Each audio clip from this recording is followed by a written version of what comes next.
I appreciate you giving them, some more wins in their column. And, I'm just, I'm happy to be part of the, one of our normal fans out here. Roger's just giving me the high sign. Anyway, it's great to be here and be part of the Otters. That's all I can say. I think as far as the everyday players trying to get things rolling, it all starts with leadoff man David Cronin, who's been doing very well in this series. Yesterday he was 3 for 4, with 3 singles, scored a couple of runs, and it turned out to be a different yesterday's game. The Otters had a 8-person plate, 7th inning, where it's an 8-man to the plate, scoring 4 runs. That was ultimately the difference last night. Well, you're talking about Dave Cronin getting 3 hits last night. Well, the night before, on Wednesday, the first time up, he actually hit the ball over the fence where the right fielder leaped up and brought it back. Right. Robbed him of a hit plus a home run. Mm-hmm. Then the next time up, he hit a line drive to left center that went at least 385 feet. Then he hit a shot that went through the shortstop's legs. Right. And he ended up with a line drive over to second base. So, I mean, here you're talking about he got 1 for 4, but he hit the ball tremendously. And I remember saying the other night that the wonder the sheriff didn't arrest him for assault and battery. Yes. Well, another guy who's been hitting the ball in clutch situations is the second guy in our lineup tonight, Keith Griesaber. Back-to-back days with RBI doubles. He had a 2-run RBI double yesterday, and then an RBI double that scored Cronin on Tuesday. So Keith is hitting the ball very well, coming up in clutch situations. And I think that's what you need from your guys early in the lineup. Clearly, Ryan Long has hit the cover off the ball the entire season. Carlos Castro is starting to bring things to form. And Calabrese, when he's in the lineup and hitting the ball well, seems like 1 through 5 is, in a way, very, very hard to get out for the Otters. Well, that is true, and he's doing a pretty good job out there in the outfield. Whether he's playing the outfield or playing shortstop, he does an outstanding job. And you need a good second man in the second position to move that leadoff hitter over. And so the man should be able to bunt or hit behind the runner, whatever you want to call it, and move the runner over into scoring position anyway. And I think Keith does that. Yeah. Now tonight, Otters are looking for hopefully their first sweep of the year. It's not going to be easy, but we have a guy on the mound in Austin Nicely who earned his first win of the season last Saturday at Lake Erie. He pitched 7 shutout innings, only allowed 3 hits, and an Otters 7-3 win. Now, the thing with Nicely, and the key to the game, we'll get to it a little bit later, but one of the more important things, if Nicely can decrease the amount of walks per inning, I think the Otters have a great chance to win. We're going to speak with Austin Nicely momentarily after this commercial break, as he is our pregame interview. You're listening to the Otters pregame warm-up on 91.5 WUEV and the Otters Digital Network.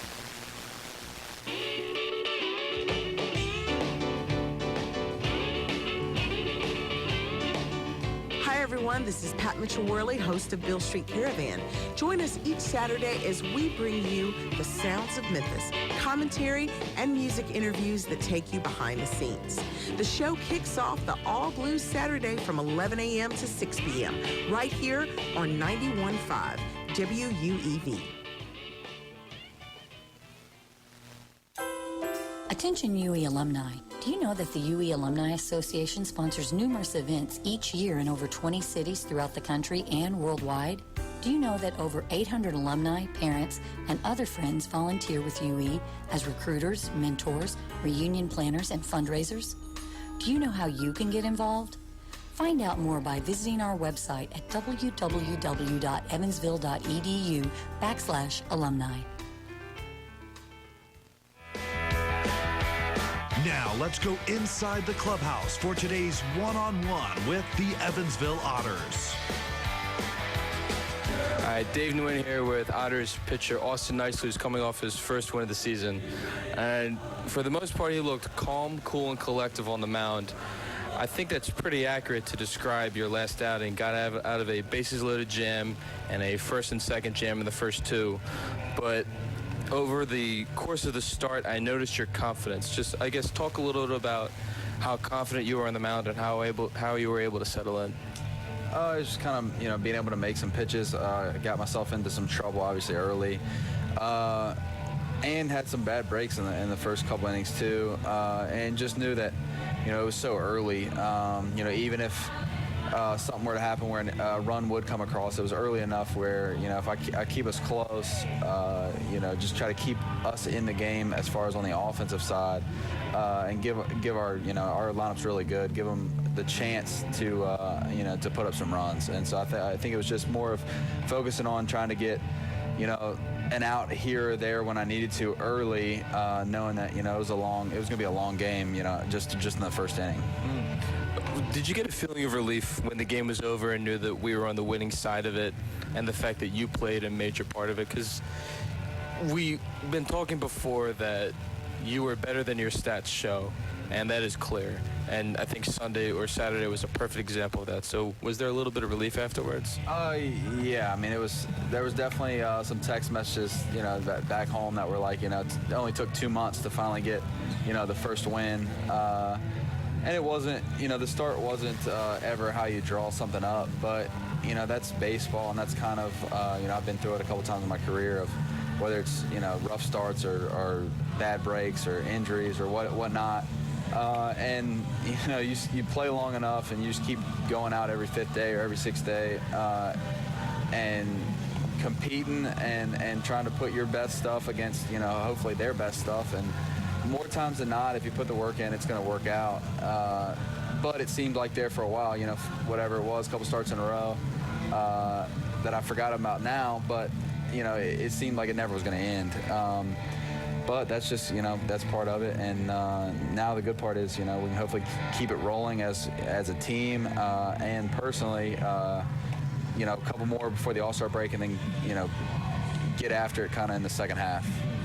Now, what made you, I think, most successful is you were able to get a fastball inside to a handful of batters, whether it was right-hand or left-handed.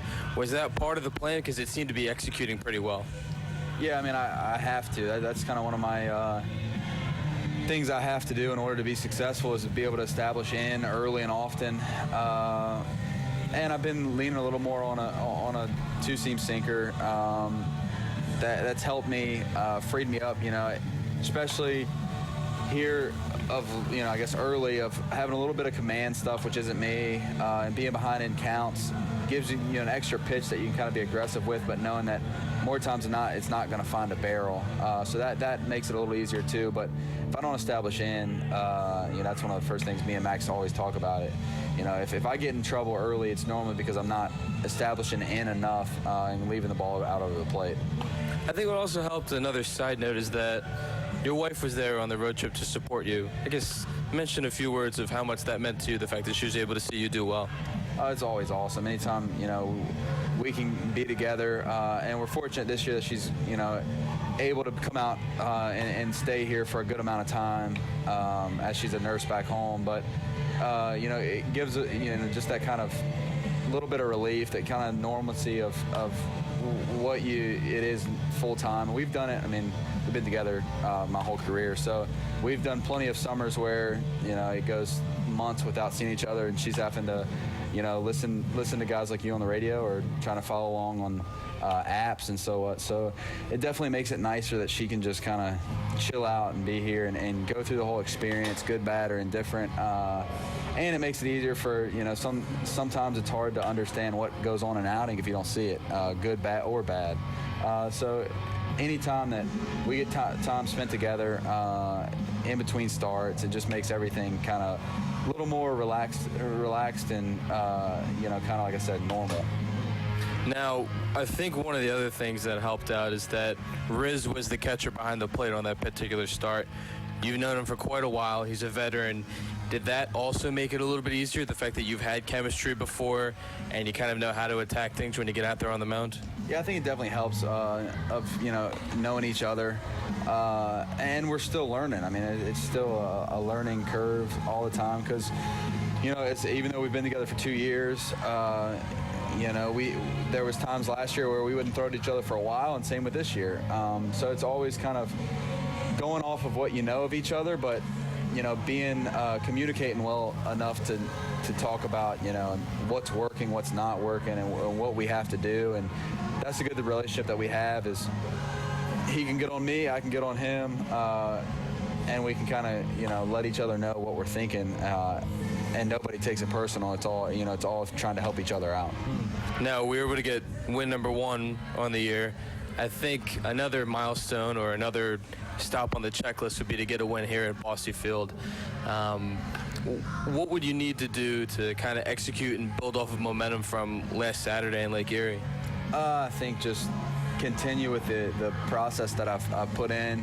And my mindset's kind of been, each start on itself. So now I'm focused for tomorrow night to try to, hopefully we get a win tonight and we're going for a sweep and go out and just attack the same personal plan, not so much their plan, but, just what I need to do personally to give us a chance to win and hopefully, go ahead and knock another win off in Bosse. It's been since, I guess, last year in the postseason or end of the year since I've had one of those.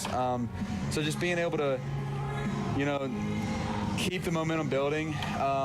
You can't expect a whatever it was, 7-8 inning shutty every time, but that's what you're trying to build towards. And if anything else, trying to keep the offense in the game is huge in this game, and being able to limit the big innings and trying to hold enough runs off the board that, we give our good offense a chance to go ahead and get some and put a win together. Austin Nicely, thank you so much for your time. We'll get back to starting lineups at first pitch. You're listening to Evansville Otters Baseball on 91.5 WUEV. You're listening to exclusive coverage of Evansville Otters Baseball on 91.5 FM WUEV Evansville. The 4th Annual Burdette Blues Festival on Saturday, July 6th at the Burdette Park Pavilion will feature some of the best blues acts in our area. There'll be barbecue, food trucks, and a beer garden. General admission at the gate will provide ongoing support for blues music in the tri-state. 12 years and younger will get in free. For more information, check out the 91.5 FM WUEV Facebook page or visit evansvilleblues.com.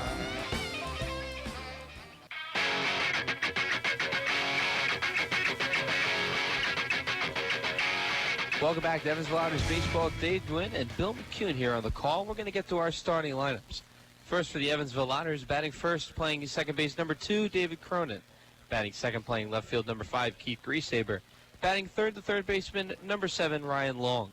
Batting fourth and cleanup, the first baseman, number 28, Carlos Castro.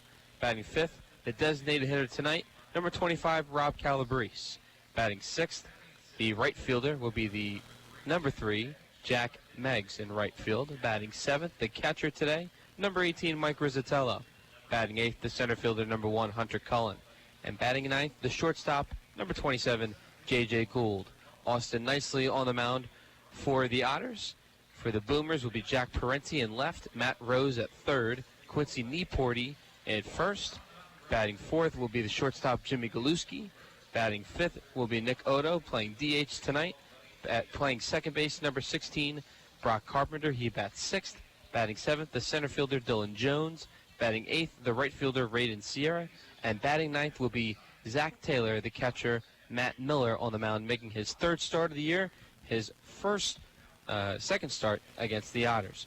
We're about to get to the national anthem. When we come back, it'll be first pitch right here on the Otters Digital Network and 91.5 WUEV. We all have busy schedules, but could you spare just a couple hours a month? That's all it takes to make a big difference through the Big Brothers Big Sisters one-to-one mentoring program. You can spend just a few hours a month with a child in need and guide them towards a more positive future.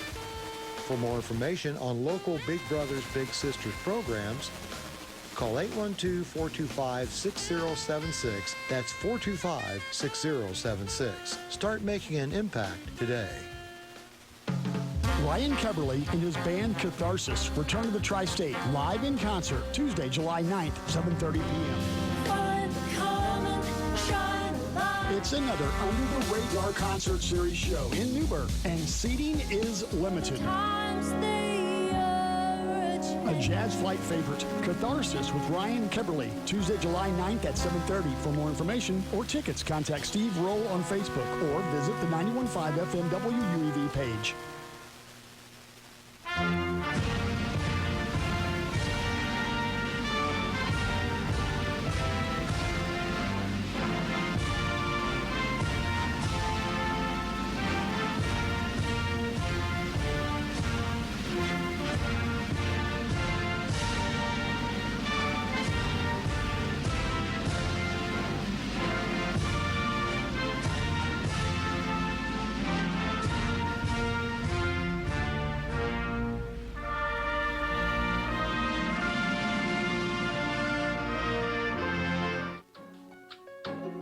It's game time for the Otters on 91.5 FM WUEV and the Otters Digital Network.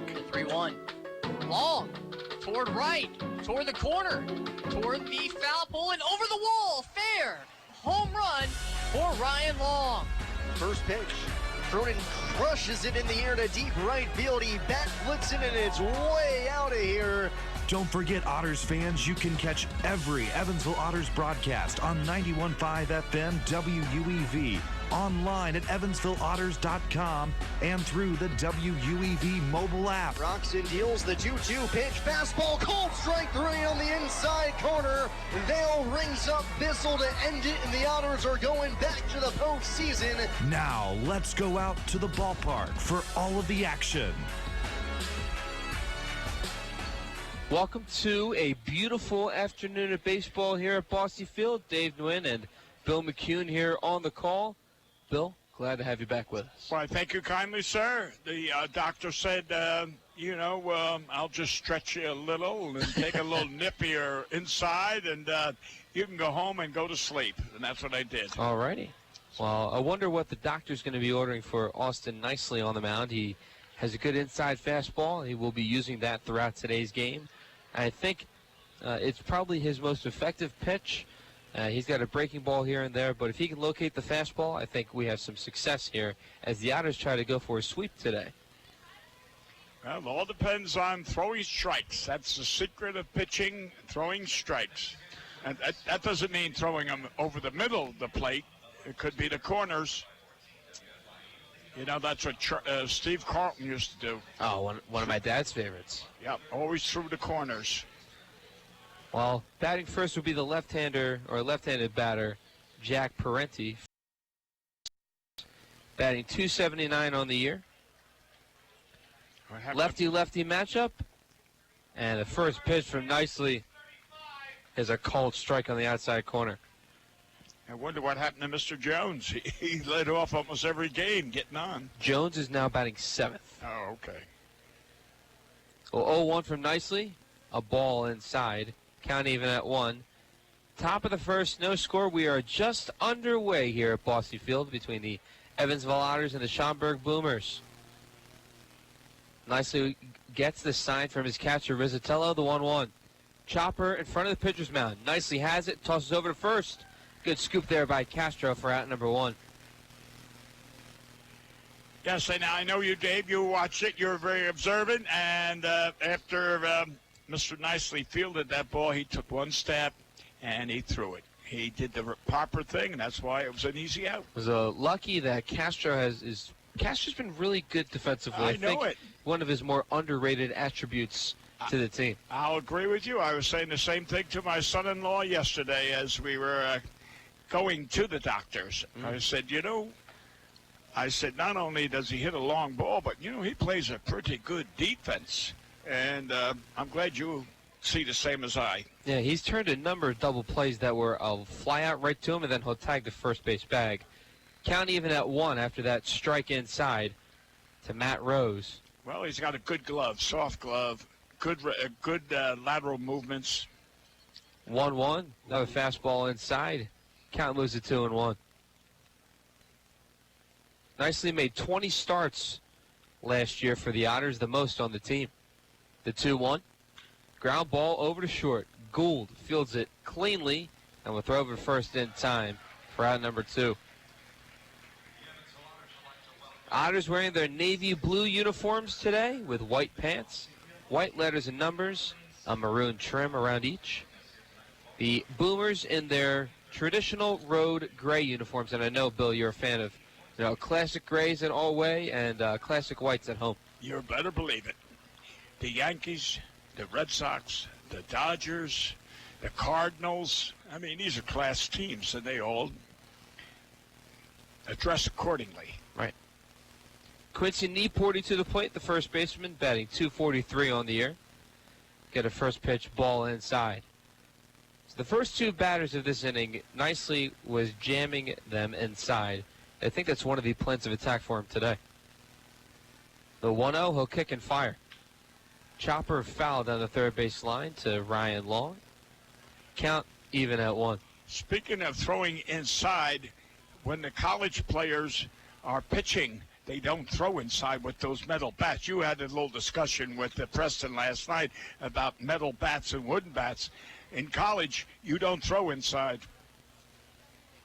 And I'll explain it in a minute. Okay. The 1-1 from Nicely. Fly ball, and that will be fouled down the first baseline. If you throw inside to a college player with a metal bat, they don't break. They just come back at you maybe faster from the bat than you threw. Whereas in pro ball, you throw inside, you break the bats. Got it. The 1-2 from Nicely. Check swing. The batter, Rose, or Nieporty, I should say, does not go around. Count even at 2. Now, I am a fan of the wooden bat for the sole fact I think the crack of the wood sounds a lot better than the ping of the metal bat. The 2-2, ooh, that was a 50-50 ball that missed. It was on the upper right-hand part of the strike zone at the letters. It said it would be called a ball. Count at 3-2, and here's the payoff pitch from Nicely. Chopper foul down the third base line, going toward the dugout of the Schaumburg Boomers on the third base side. Count remains full. Well, you're right as far as the ping versus the bang or whatever. Crack. The crack, okay. Snap, crackle, pop. Something like that, yes. The payoff pitch. Ground ball up the middle, off the pitcher's mound, and that'll be a base hit. Perfect base hit right up the middle. Nobody's got a chance. Galuski now the batter, one of my favorite names in this league, and this will be the last time the Otters will be seeing the Boomers. And he's been batting second all the time. Now he's batting fourth. Oh. Batting .234 in the year. He did not play yesterday, but on Tuesday he was 0 for 3, reaching on an error. Runner at first in Quincy Nieporty, the first baseman. 2 outs, top of the first, no score. Got a ball inside around the knees of Jimmy Galuski. Count moves to 1-0. Galuski played for the Arizona League White Sox last year in the Chicago White Sox organization. From Masontown, West Virginia. From what I understand, according to John Denver, West Virginia is a mountain mama. Well, I played in West Virginia. Did you? Oh, yes, I did. Welsh, at Bristol, Bluefield. Oh, yeah. Good towns. 2-0 the count to Galuski. Runner on first, Nicely will check him. The 2-0 will be a called strike right at the knees. Count moves to 2-1. Yeah, just to finish that quickly about the wooden bats, when a college ball player hits a long fly ball, it might go 350 feet. Right. That same ball on a bat might only be, say, possibly 320 feet. Got it. Yeah, the metal will allow it to travel a little bit further. Exactly, 20 to 30 feet more. A lot more college home runs. When they get into pro ball with the wooden bat, they don't seem to hit that many. They have what you call fence power, meaning the ball's still inside the ballpark. 3-1 the count. Runner on first. Nicely. From the belt, the 3-1. I'll be outside for ball 4. So a 2-out single followed by a 2-out walk puts runners on first and second here in the first. Now, and Nicely's win, he had a bases-loaded jam with 2 outs in the first inning. 6 batters were sent to the plate, and Ryan Long was able to get Nicely out of the jam. Actually, Nicely and Long are very good friends. Well, good. And I'm just going to make an observation. Your young catcher out there, Mr. Risatello, just went out to talk to Mr. Nicely. You got 2 runners on at the start of the game. He just did a great thing by going out and saying, hey, buddy, just calm down, calm down. Yeah, no, the one thing that was effective about Nicely's start last Saturday as a chopper foul in front of the Otters dugout on the first base side will move the count to 0-1 to Nick Otto, the most consistent batter in their lineup, although in this series he is 1 for 6. But Nicely was able to gain confidence in the 3rd inning. Now, we're hoping he can gain confidence after this particular inning. He started out okay, needs to get the 3rd and final out. 0-1 the count to Otto. Nicely check the runner at second, the 0-1. Swing and a miss on a breaking ball there. Count moves to 0-2. Yeah. Well, getting back to Mike, the catcher, he's the general of the team, and he's got to go out there and control this game, and he just did.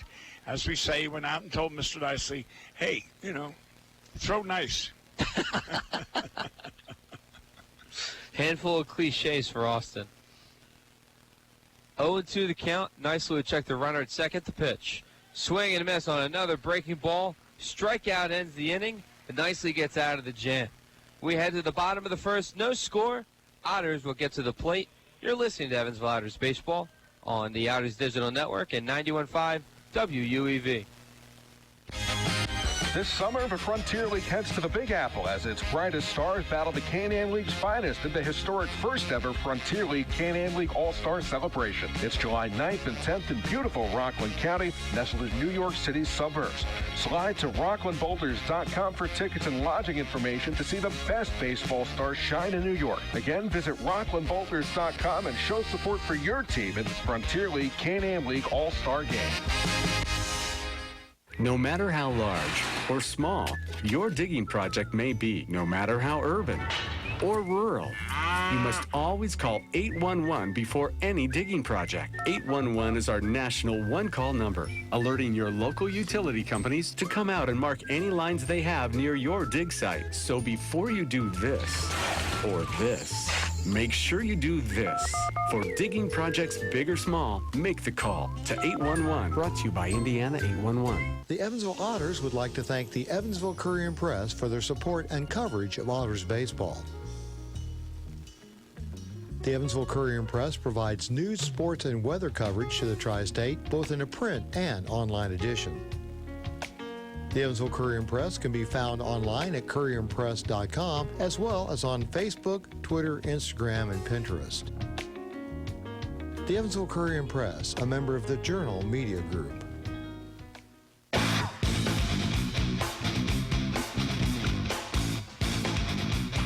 Welcome back to Evansville Otters Baseball. Dave Nguyen and Bill McCune here on the call. Bottom of the first, no score. Otters wearing their navy blue uniforms. It will be Cronin, Griesaber, and Long. Batters 1, 2, 3 for the Otters. Pitching for the Boomers is Matt Rose, who's making his 3rd start of the year. 2nd start against the Otters. We saw him on his professional debut 2 weeks ago when he outdueled then pitcher at the time for the Otters, Randy Wynn, where Miller went 5 innings, allowed 2 runs on 6 hits, and a 6-3 Schaumburg win. And he's throwing a pretty good breaking pitch right now as he's warming up. So if he's that effective with it during the game, Otters, watch out. Miller 2-0 in the year at 2.45 ERA. First win coming here at Bosse Field. But we know Bosse Field is a tough place to play at. It's a pitcher's paradise insofar as it's one of the longest or biggest ballparks in the, I'm going to say, not only the Frontier League, but the United States. Now, of course, it's been shortened with those portable fences, but you look at that brick wall, when I played here, you're talking 500 and some feet to center. To hit a lot of home runs in my day, you better be lifting the Charlie Atlas weights. The fly ball foul to Cronin on the 3rd base side. Count moves to 1-0 to Dave, who has really set the tone for the Otters lineup the past few games. And it's important for him to get on base. That's one of the major jobs as a leadoff hitter. There's some young lady making a motion to you. Oh, winning ticket.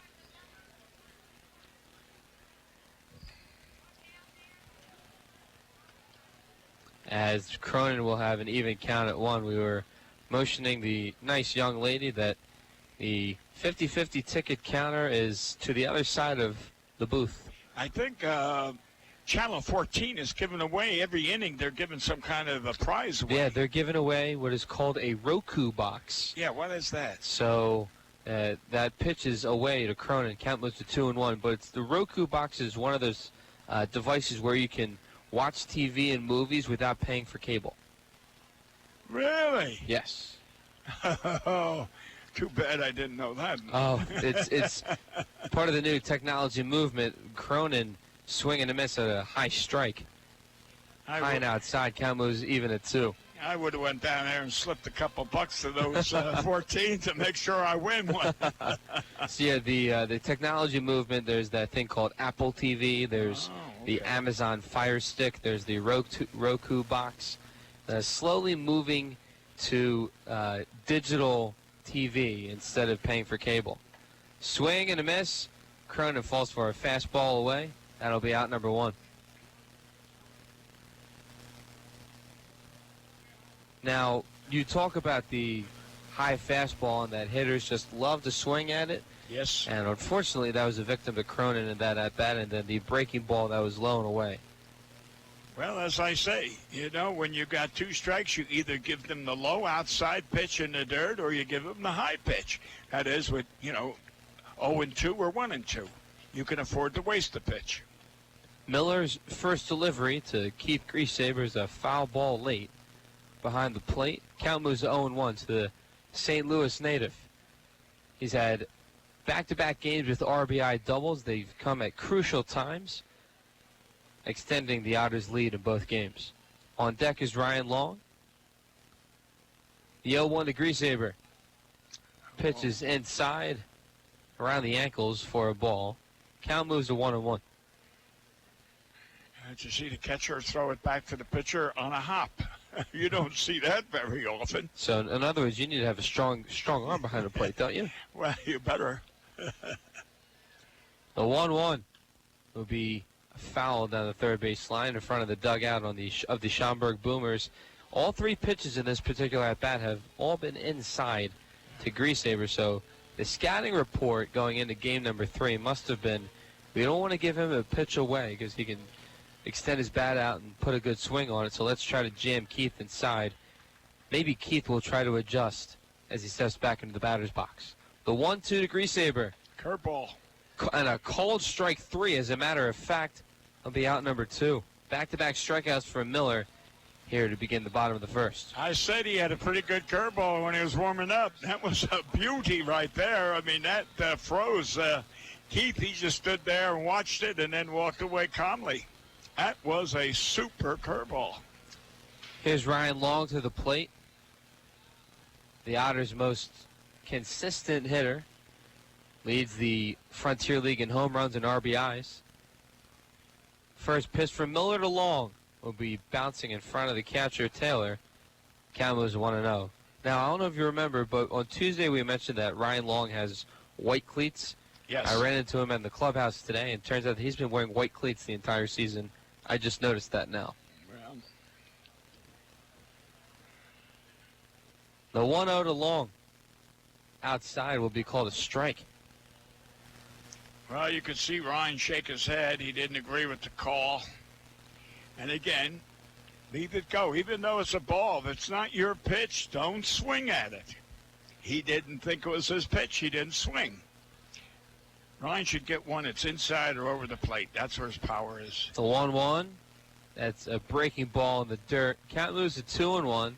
The man from Crandall, Texas. Yeah. I'm sure his mom and dad are tuning in, listening in, and are proud of his production, both on the field but especially off the field.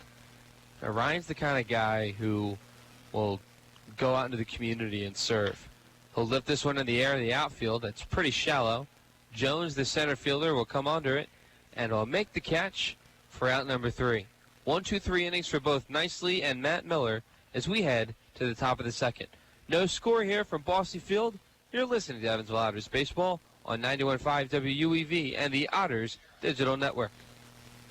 GD Ritzy's is a proud supporter of Evansville Otters baseball. GD Ritzy's menu features hamburgers, grilled chicken sandwiches, old-fashioned peanut butter and jelly, and ice cream. With 3 Evansville locations, west at 4810 University Drive, on the north side at 4320 North 1st Avenue, and on the east side at 601 North Green River Road. GD Ritzy's is open from 10 a.m. to 10:30 p.m. Sunday through Thursday and 10 a.m. to 11 p.m. on Friday and Saturday. GD Ritzy's, a proud supporter of the Evansville Otters. Habitat for Humanity Evansville and the University of Evansville are pleased to announce the Purple Crew Signature Program. The Purple Crew is a program for all UE students, alumni, faculty, and staff to help build houses and earn hours. The goal of the Purple Crew is to help Habitat for Humanity reach its goal of 500 homes this year. Want to get involved? Simply go to Habitat's website, evansvillehabitat.org/volunteer. Then click on the Volunteer Now banner. Register with Habitat as a volunteer and then select days you can build. You can also register as a team. It'll be a fun environment, and after 15 hours, you get a Purple Crew t-shirt. Heritage Federal Credit Union has 7 full-service branches in both Evansville and Newburgh, serving more than 38,000 members. Membership is open to anyone who lives, works, worships, or attends school in Vanderburgh or Warwick County. Heritage Federal Credit Union offers mortgage and consumer loans, checking and savings accounts, as well as online banking for members. Heritage Federal Credit Union can be reached toll-free by phone at 1-800-858-1693. It can also be found online at hfcu.info.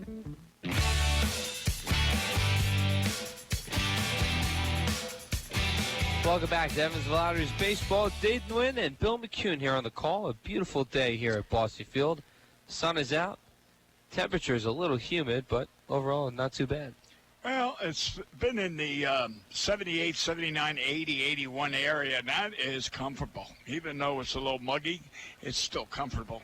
Today, high of 84. It's nicely throws a... Is that what the highest was, 84? 84, but when I went out to my car earlier, it was 97. So, 0-1 the count, a high fastball inside. Gets a called strike to Brock Carpenter. The 0-1, swing and a miss on a good breaking ball there outside from Nicely. Count quickly at 0-2. Hit the strike zone at the knees right there. Hitting that lower right-hand outside corner. Carpenter batting 188 on the year. Next pitch will be high and outside for a ball. You know, my wife was listening to the ball game last night with me, and she said, "You better get well because Preston and you did an excellent job." So I'm afraid I'm going to lose my job. No, I think you'll always be a staple here, Bill. Next pitch inside for a ball. Count even at 2 to Brock Carpenter. Carpenter's 0 for 8 in this series so far. He was 0 for 4 both days. 1 strikeout on Tuesday, 3 strikeouts last night. Chopper right to Nicely at the pitcher's mound. Soft toss over to Castro, and that'll be out number 1. How many times in a game does a pitcher get a chance to field a ground ball and throw the runner out at first? Not many. And here we're in the second inning, and Mr. Nicely has got 2 ground balls. That's right. 1 in the first inning, 1 in the second. That shows he's fielding his position. He is contributing to the team. First pitch to Dylan Jones, a called strike on the outside corner. Right around the knees. That's an 0-1 count.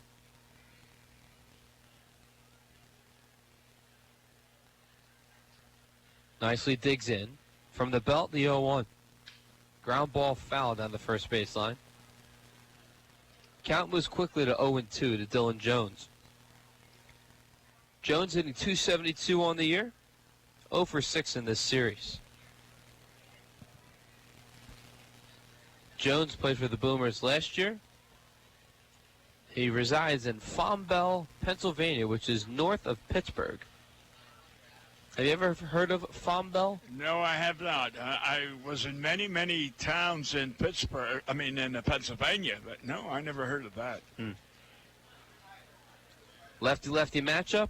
This breaking ball is in the dirt. Count at 1-2. I'll say one thing. Pennsylvania, now I'm talking years ago when I was scouting, free agent scouting in that area. Ground ball over to Castro. Nice stop. Toss over to Nicely. Can he get there? What a play. Yes, he can. Out number 2. Good stop there by Castro on the backhand play. And a toss over to Nicely gets to the first base bag in time for out number 2. They work on that particular play, Dave, many hours, and there it paid off where the first baseman goes and fields it to his right. But the pitcher better be covering that bag, which Nicely did, and that was great. But anyway, we were talking about Castro's contribution to fielding, and he just exhibited it. It'll be Raiden Sierra to the plate. He gets a high fastball inside of the letters. Count moves to 1-0. So we have a 1-3 out for out number 1, and then a 3-1 out for out number 2. 1-0. Ground ball, foul down the third base line. Count even at 1. I was mentioning American Legion. Pennsylvania American Legion was the greatest for a scout. All summer long, they ran these elimination-type tournaments so that at the end of the following year, you knew almost every prospect in that state. That was great. 1-1, Nicely kicks and fires. It's a foul ball down the first base line. Count moves to 1-2. Yeah, they would have the Eastern All-Star combination be in the Philadelphia ballpark, and the Western would be in Pittsburgh. And then, of course, the final would be in Harrisburg. Ah, okay. Yeah. Not far from my neck of the woods. Nicely takes a deep breath on the mound, kicks and fires for the 1-2. Be a breaking ball inside around the ankles of Raiden Sierra. Sierra batting .244 in the year. He had a pinch hit appearance on Tuesday. He is 0 for 1 in the series. Has a good arm out there in right field. The 2-2 pitch from Nicely. That'd be high and away. That was, I don't know if that was a change or what, but it just floated more or less to wide, high and wide. Probably a pitch he wants to have back. Instead, the count is at 3-2 with 2 outs, top of the second. No score, the pitch. Swing and a miss. A good breaking ball there from Nicely. Second strikeout of the day. A 1-2-3 inning for Austin Nicely as we head to the bottom of the second. No score, and you're listening to Evansville Otters Baseball on the Otters Digital Network and 91.5 WUEV. The Hoosier Lottery began selling lottery tickets on October 13, 1989. Since then, the Hoosier Lottery has offered hundreds of different games, awarded prizes to millions of players, and given billions of dollars to the state of Indiana.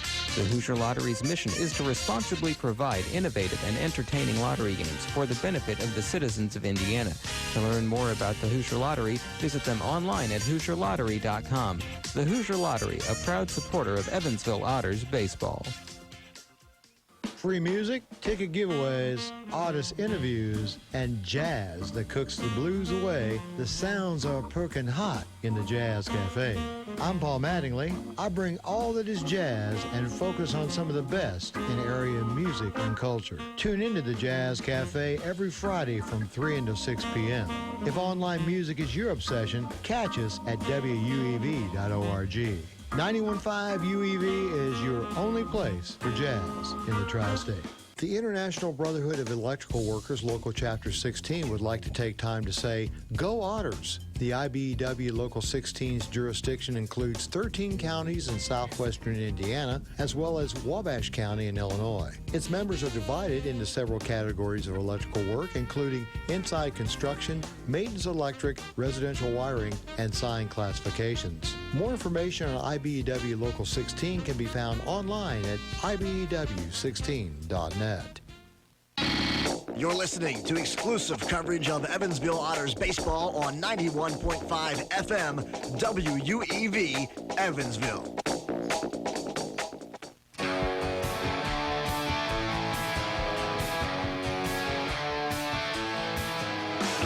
Welcome back to Evansville Otters baseball. Dave Nguyen, Bill McCune here on the call. Bottom of the second, no score. Matt Miller on the mound for the Schaumburg Boomers. His first start of the year came 2 weeks ago against the Evansville Otters, where he outdueled Randy Wynn, where he went 5 innings, allowed only 2 runs on 6 hits, and a 6-3 win for the Boomers. Now, I stand to be corrected, Dave, but Randy did not have a good game that night. Nope. However, no matter what the case was, wasn't it a day or two after he signed a Yes. professional contract? So, with the Cincinnati Reds. right, so he did impress somebody. Carlos Castro to the plate. First pitch, high and outside. Count moves to 1-0, and I think to Randy getting signed, it goes to show that everyone has a bad start, but the accumulation of his career, he was a solid pitcher. Castro lifts this in the air to deep left center field. Going back is Jones, and he'll dive.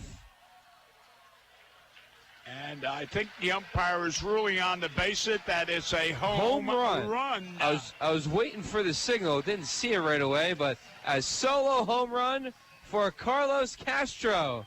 His 7th of the year, ties with Ryan Long. 2nd home run of the series.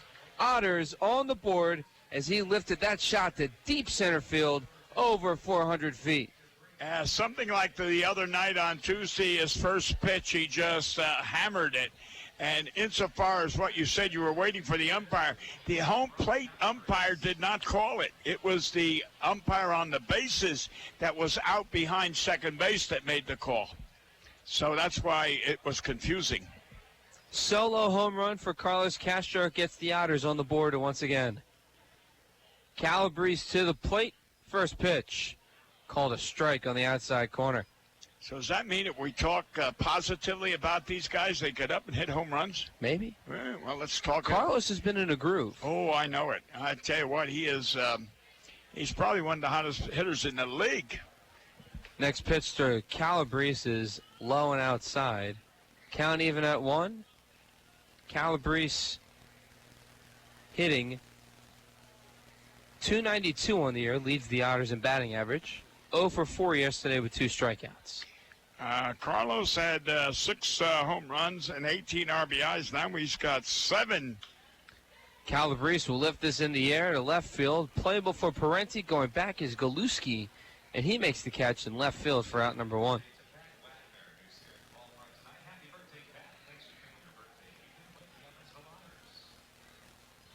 So out number 1. To the plate now is Jack Meggs, who has hit the ball hard in this series. Well, I didn't see last night's ball game, but I remember Tuesday night's ball game. He nearly knocked the first baseman over with a line drive and got robbed. And then he hit one in deep left center. He was hitting the ball solid, and that's what counts. Yesterday he was hit by a pitch. He had 2 strikeouts, reaching on an error as well. He lifted this one in the air to right center field over the head of Carpenter. That's a base hit for Meggs. You know, if I was playing today, Dave, I would take 50 of those. Line drive over the infielders' heads. They're pretty. I mean, it's a beautiful sight when you see a line drive go over an infielder's head. Here comes our guy, the Paisan, Mr. Mike Rizzatello. 1 for 4 with a single in this series. Did not play last night, but he caught the shutout for Tyler Vale on Tuesday. Runner on first in Jack Meggs. He just roped a single moments ago. First pitch to Riz, outside for a ball. Now we heard some conversations we've had with Rizzatello on these broadcasts, and he embraces the fact that, you know, he's from Long Island, New York. Right. Embraces that New York Northeast toughness. Oh, yes. And has clearly shown that he's a catcher, and I think you need to be tough to be a catcher. You better believe it. I will. 1-0, and that will be a base hit. Carpenter held everyone back and then thought he was going to make the catch at his position, but he did not back up. Well, yes, because if you notice what he did, he took a step in and put his hands up to shield himself because it was looking in the sun. Now, we have talked about that earlier, how Cronin's on second and whoever's playing right field for us, they're always shading the sun from their eyes. And in that particular case, the second baseman then he took a step in, probably saw it come off the bat, then he lost it, he shielded it, and then, as you say, it blooped over his head. So in the book, it's a line drive, and that's what counts. But the little Michael came through. Give him an extra slice of that Giordano's pizza. I think Mike will prefer New York pizza. Giordano's is for Chicago. That's a favorite of David Cronin, as well as myself. Hunter Cullen to the plate. He's hitting .219 on the year. He was 0 for 4 on Tuesday, 0 for 2 yesterday. He reached base and was able to steal a base and score a run.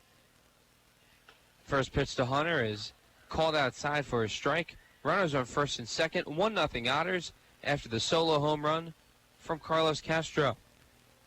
Cullen, the native of Newport Beach, California.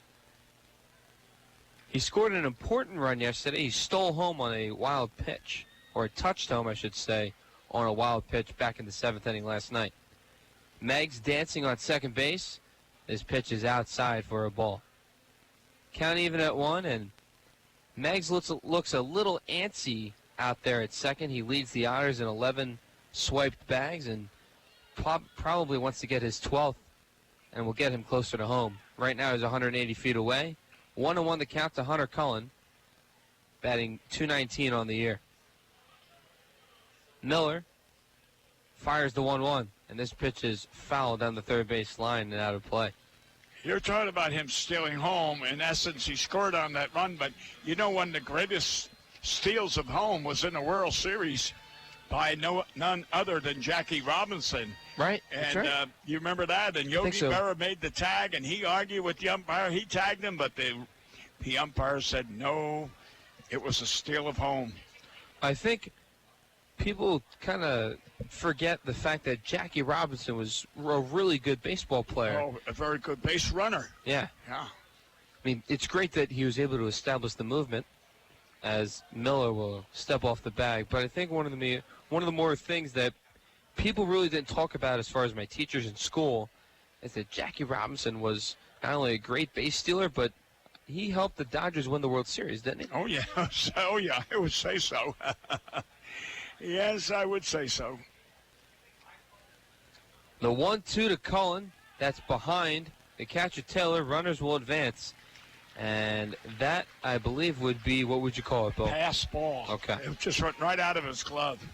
But Jackie Robinson was the first Negro or black, whatever you want to say, in the major leagues. And I didn't know Jackie, and again, I didn't know any of his family. But the second man to break that color barrier was Larry Doby.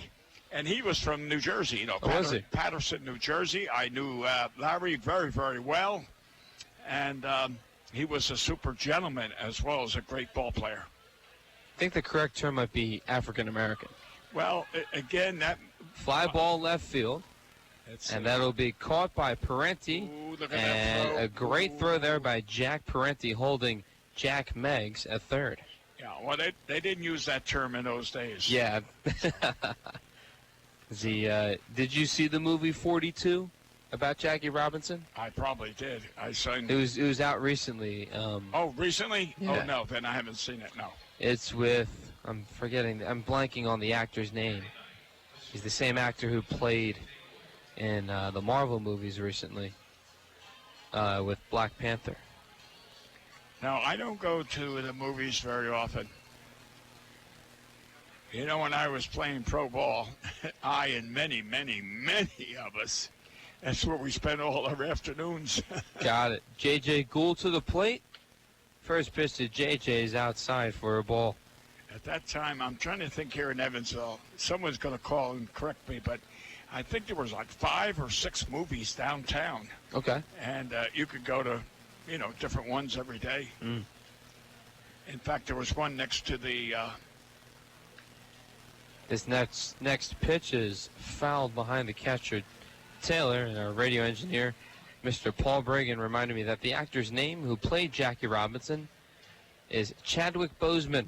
Oh, never heard of him. He's one of the up-and-coming actors. He played in the Marvel movies recently, the superhero movies, if you're familiar with them. No, okay. I'm sorry. I'm sorry. Fine. No, you're good. It's okay. Now, I know there's a handful of fans in the audience. As there's a called strike 2 to JJ that was high and outside. Count moves to 1-2, but I'm sure there's a handful of people in our audience who have seen the Marvel superhero movies, know who I'm talking about. But Chadwick Boseman, that was playing Jackie Robinson, I think was one of his first big breaks in the acting career. And in a way, that movie depicted how Jackie was treated in that day. As JJ will swing and a miss for a strike 3 that was late, and I believe that was a little high. Yes, and it was a change, and he was a little late in swinging. It was a bad pitch, but you know, as we say, when you see that change, it's like a big basketball. No matter where it is, you go after it. Well, we'll head to the top of the third. Otters score by a solo home run for Carlos Castro, ties Ryan Long on the team with 7. We head to the top of the third. 1-0 Otters to score. You're listening to Evansville Otters Baseball on the Otters Digital Network and 91.5 WUEV. The Tri-State Area Marathon service stations are proud supporters of the Evansville Otters. Marathon has over 5,100 Marathon-branded stations nationwide, and a full list of area Marathon stations and a list of daily gas prices are available online at myMarathonStation.com. Marathon provides products which support commercial, industrial, and retail operations. Marathon's slogan is Fueling the American Spirit.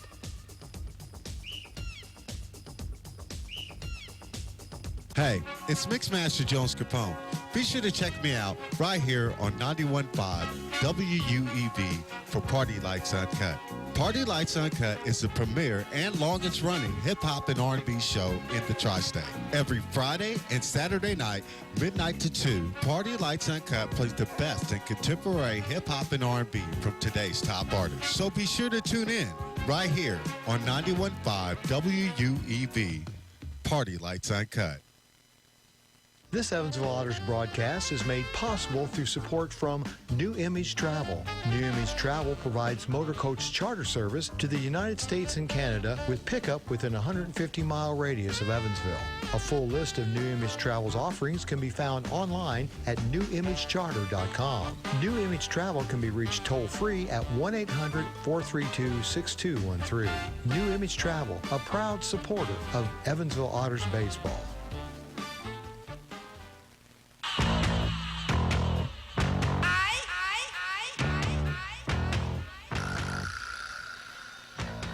Welcome back to Evansville Otters Baseball. Dave Nguyen and Bill McCune here on the call. Otters up 1-0 after a solo home run. A blast over the center field wall for Carlos Castro gives the Otters a 1-0 lead. Ninth man of the lineup, Mr. Zach Taylor to the plate. He's 0 for 3 in the series. Struck out yesterday. And I notice as we're speaking about Carlos, he still wears that Dominican sleeve on his arm, and he's proud of his country, and he should be. Oh, he is. 1-1 the count to Zach Taylor, hitting .308 on the year. Nicely, waits patiently on the mound, agrees with the pitch. Rizzatello sets up outside, and that's a breaking ball low. Now, I was talking to Castro, he's been my roommate sometimes on these road trips, and asked him recently, how were you able to get back your swing? The 2-1 inside for a called strike. Fastball inside from Nicely, count even at 2. Carlos was saying he was praying. He's really big on his faith. Oh, good. And that's how he was able to find confidence. Good. Ground ball over to Long at third, across the diamond to Castro in time for out number 1. So I don't know how religious Carlos Castro is, but there would be times throughout the day he would just stop and he would pray and really count on his faith to kind of regroup and find his confidence inside again. Well, that is good, and it's amazing and good. You'd be surprised how many people are religious within the field, but they don't advertise it. Right. And I'll give you an example. First pitch from Nicely. To the top of the order we go, and Jack Parenti, it's a ball outside. There was a man that lived maybe 40 miles, I think, down the road on Route 57 from here. It's called Petersburg. Ground ball over to Cronin. Throws it over to Castro. 2 away. You probably never heard of Petersburg, but anyway, it's down the road off Route 57, and there was a ball player grew up there, and his name was Gil Hodges. Now, I think you heard of Gil Hodges. I feel like I have. Beautiful first baseman for the Brooklyn Dodgers. Okay. Later managed the New York Mets. The Dodgers were playing in the World Series, and Gil Hodges originally was a catcher, ended up being a first baseman. And he was playing first base in the World Series against the Yankees. And he went to church. First pitch to Rose. Called strike on the inside corner. Counted 0-1. Went to church every day during the World Series. Unfortunately, never got a hit in the entire World Series. Oh, no. But still went to church. So right. that's good. Next pitch from Nicely is low and away. Count even at 1. I was associated in baseball, well, we put it this way, most of my whole life, 60 plus, going on 70 years in professional baseball. I've met Hall of Famers galore, and I've yet, except for one person, to ever hear a bad thing about Gil Hodges. He was always the gentleman, the ball player, the nicest guy. And needless to say, the only guy that ever heard him talk bad about him was a guy that played right field for the New York Mets in 1969, and I won't mention his name. Fly ball, right field, that'll drop for a base hit. Will go all the way to the wall. Meggs will pick it up and fire to the cutoff man, Cronin. Standing at second with a double, a 2-out double is Matt Rose. Mr. Rose, yeah. No, Gil Hodges is one of the nicest guys, Dave, you ever want to meet. I had dinner with Gil, maybe 2 years before he passed away, up in New York at the New York Sports Writers Dinner. And he was just a super guy. Quincy Nieporty to the plate. He's 1 for 1 today with a single. 1 for 8 in the series heading into today. Double by Rose. He stands on second. 2 outs. Ground ball to Long. Good diving stop. Crossover to Castro. Great play. Ryan Long flashes the leather to get out of the inning. Gets a tap on the back from his pitcher Nicely as we head to the bottom of the third. 1-0 Otters to score. And you're listening to Evansville Otters Baseball on the Otters Digital Network, 91.5 WUEV. The Tin Fish Restaurant is located at 707 State Street in Newburgh, Indiana. Independently owned and operated, the Tin Fish menu featured salads and sandwiches, as well as seafood platters and combos, and seafood burritos, tacos, and burgers. The Tin Fish Restaurant is open 7 days a week from 11 a.m. to 8 p.m. They can be reached by phone at 812-490-7000. Visit them online at tinfishnewburgh.com. The Tin Fish Restaurant, a proud supporter of Evansville Otters baseball. The University of Evansville bookstore, located on the first floor of UE's Ridgeway Center, is your one-stop shop for University of Evansville apparel and gifts. The bookstore features various UE items, including clothing from Nike, J America, and Cotton Exchange. The bookstore is open Monday through Thursday, 8 a.m. to 6 p.m., Friday, 8 a.m. to 4:30, and Saturday, 10 to 2. Parking is available on Walnut Street and in UE's H-Lot. The UE bookstore can also be found on the web at evansville.bkstr.com. The University of Evansville bookstore. Why Old National Bank? Old National Bank began in 1834 with just one room and a passion for helping people prosper. Today, we are honored and grateful to be the financial partner for so many businesses, families, and individuals like you. From our commitment to safety and security to our promise of service that will exceed your expectations, we want to be your bank for life. Old National Bank, member FDIC. A solo home run for Carlos Castro. His 7th of the year, ties with Ryan Long. 2nd home run of the series. Otters on the board as he lifted that shot to deep center field over 400 feet.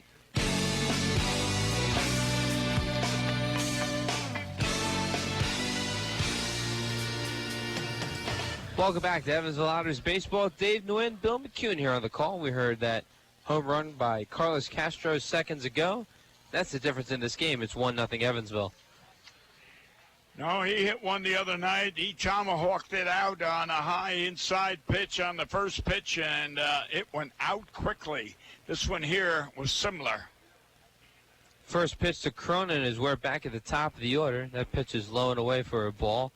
Count moves to 1-0 to Dave, who is 4 for 8 in the series, 3 for 4 yesterday with 3 singles and a run.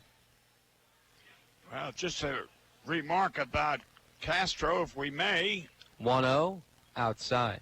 He hit the home run tonight, and he hit one the other night. There were high pitches. He can hit the ball well, anything over the plate, belt high. But Carlos reaches too much for that breaking pitch low and in the dirt. Stay away from that. He'll be a 300 hitter. 2-0 the count to Cronin. The pitch inside right there for a called strike in the knees. Count moves to 2-1. And I've noticed in the last few games that Carlos isn't going for that pitch, which someone must have been talking to him, the pitching coach down there, or maybe you. Possibly. Yes, possibly. I have mentioned that to him a couple of times, but did not harp on him, I should say. Well, you didn't wear your hitting coach's badge. I'm sure Bobby Siegel has done a good job of trying to talk to each individual hitter. He has talked to Carlos during batting practice and trying to adjust his swing, and clearly it's paying off right now. 3-1 the count to Cronin. Matt Miller will fire. That'll be ball 4. I think Dave did a really good job about waiting for the umpire to give him the signal before he trotted down to first. Right. He didn't get that. Get back here. Right. You know, years and years ago, I'm talking 60, 70 years ago, you may think it's funny, but guys that used to swing at bad pitches, you know, horses, they put those blinders on a horse. Right. That prevents his peripheral vision. Right. Vision. Well, they did the same thing to a ball player. And then you say, here, stay away from that outside pitch. Now, that might sound silly, but there was a lot of things we did 70, 80 years ago that today you'd say, you're crazy.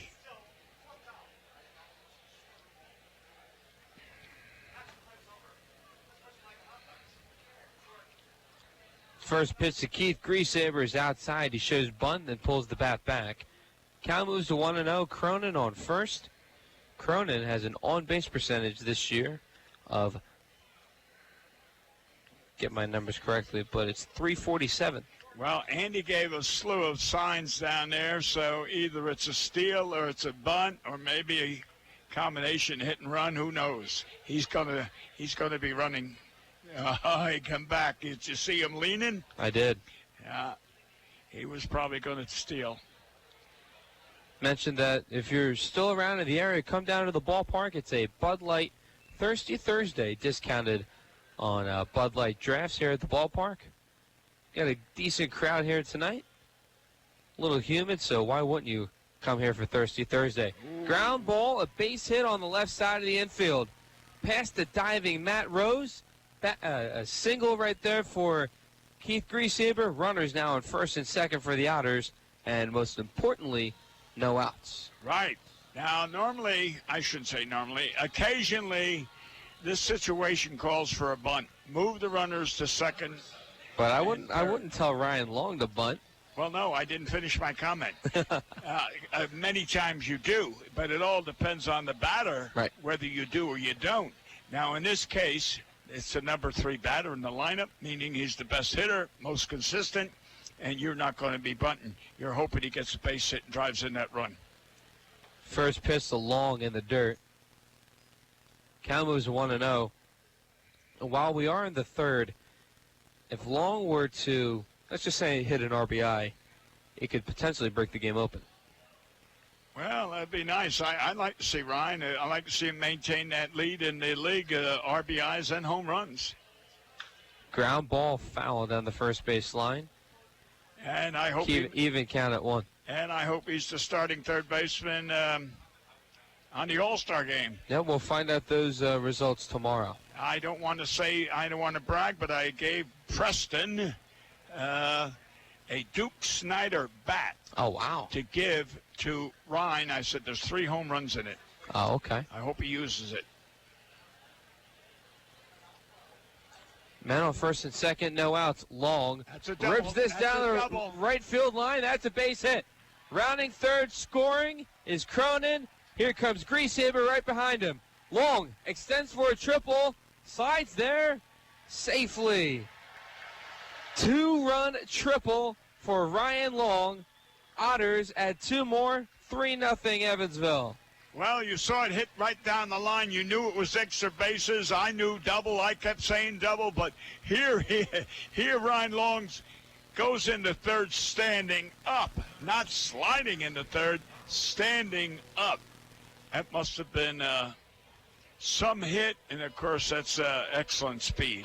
And here's the home run guy right here, Mr. Carlos Castro. No outs. Otters now on the board 3-0 to the man from. Thanks to the man from Crandall, Texas, who's standing on third with no outs.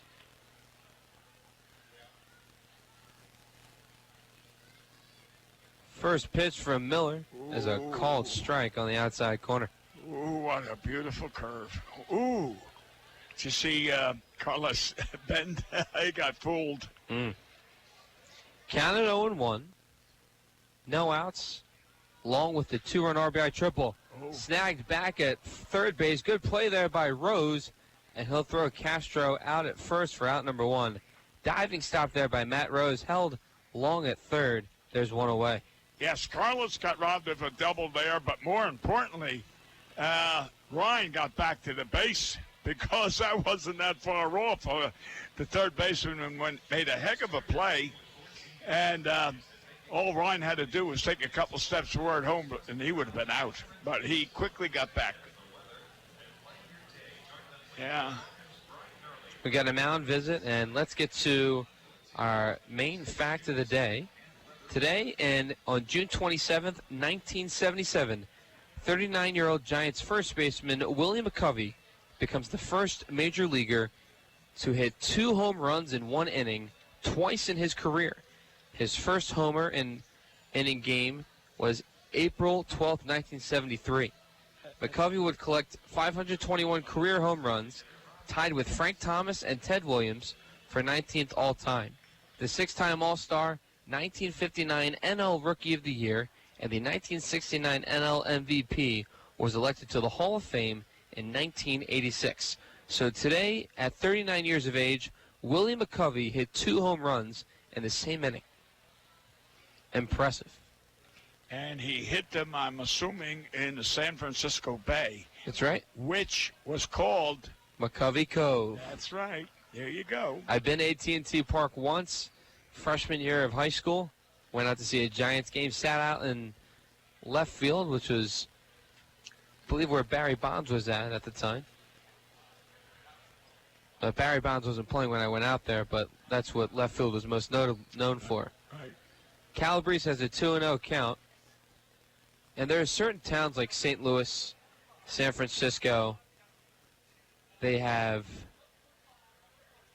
a rich baseball history. Next pitch to Calabrese is a called strike inside.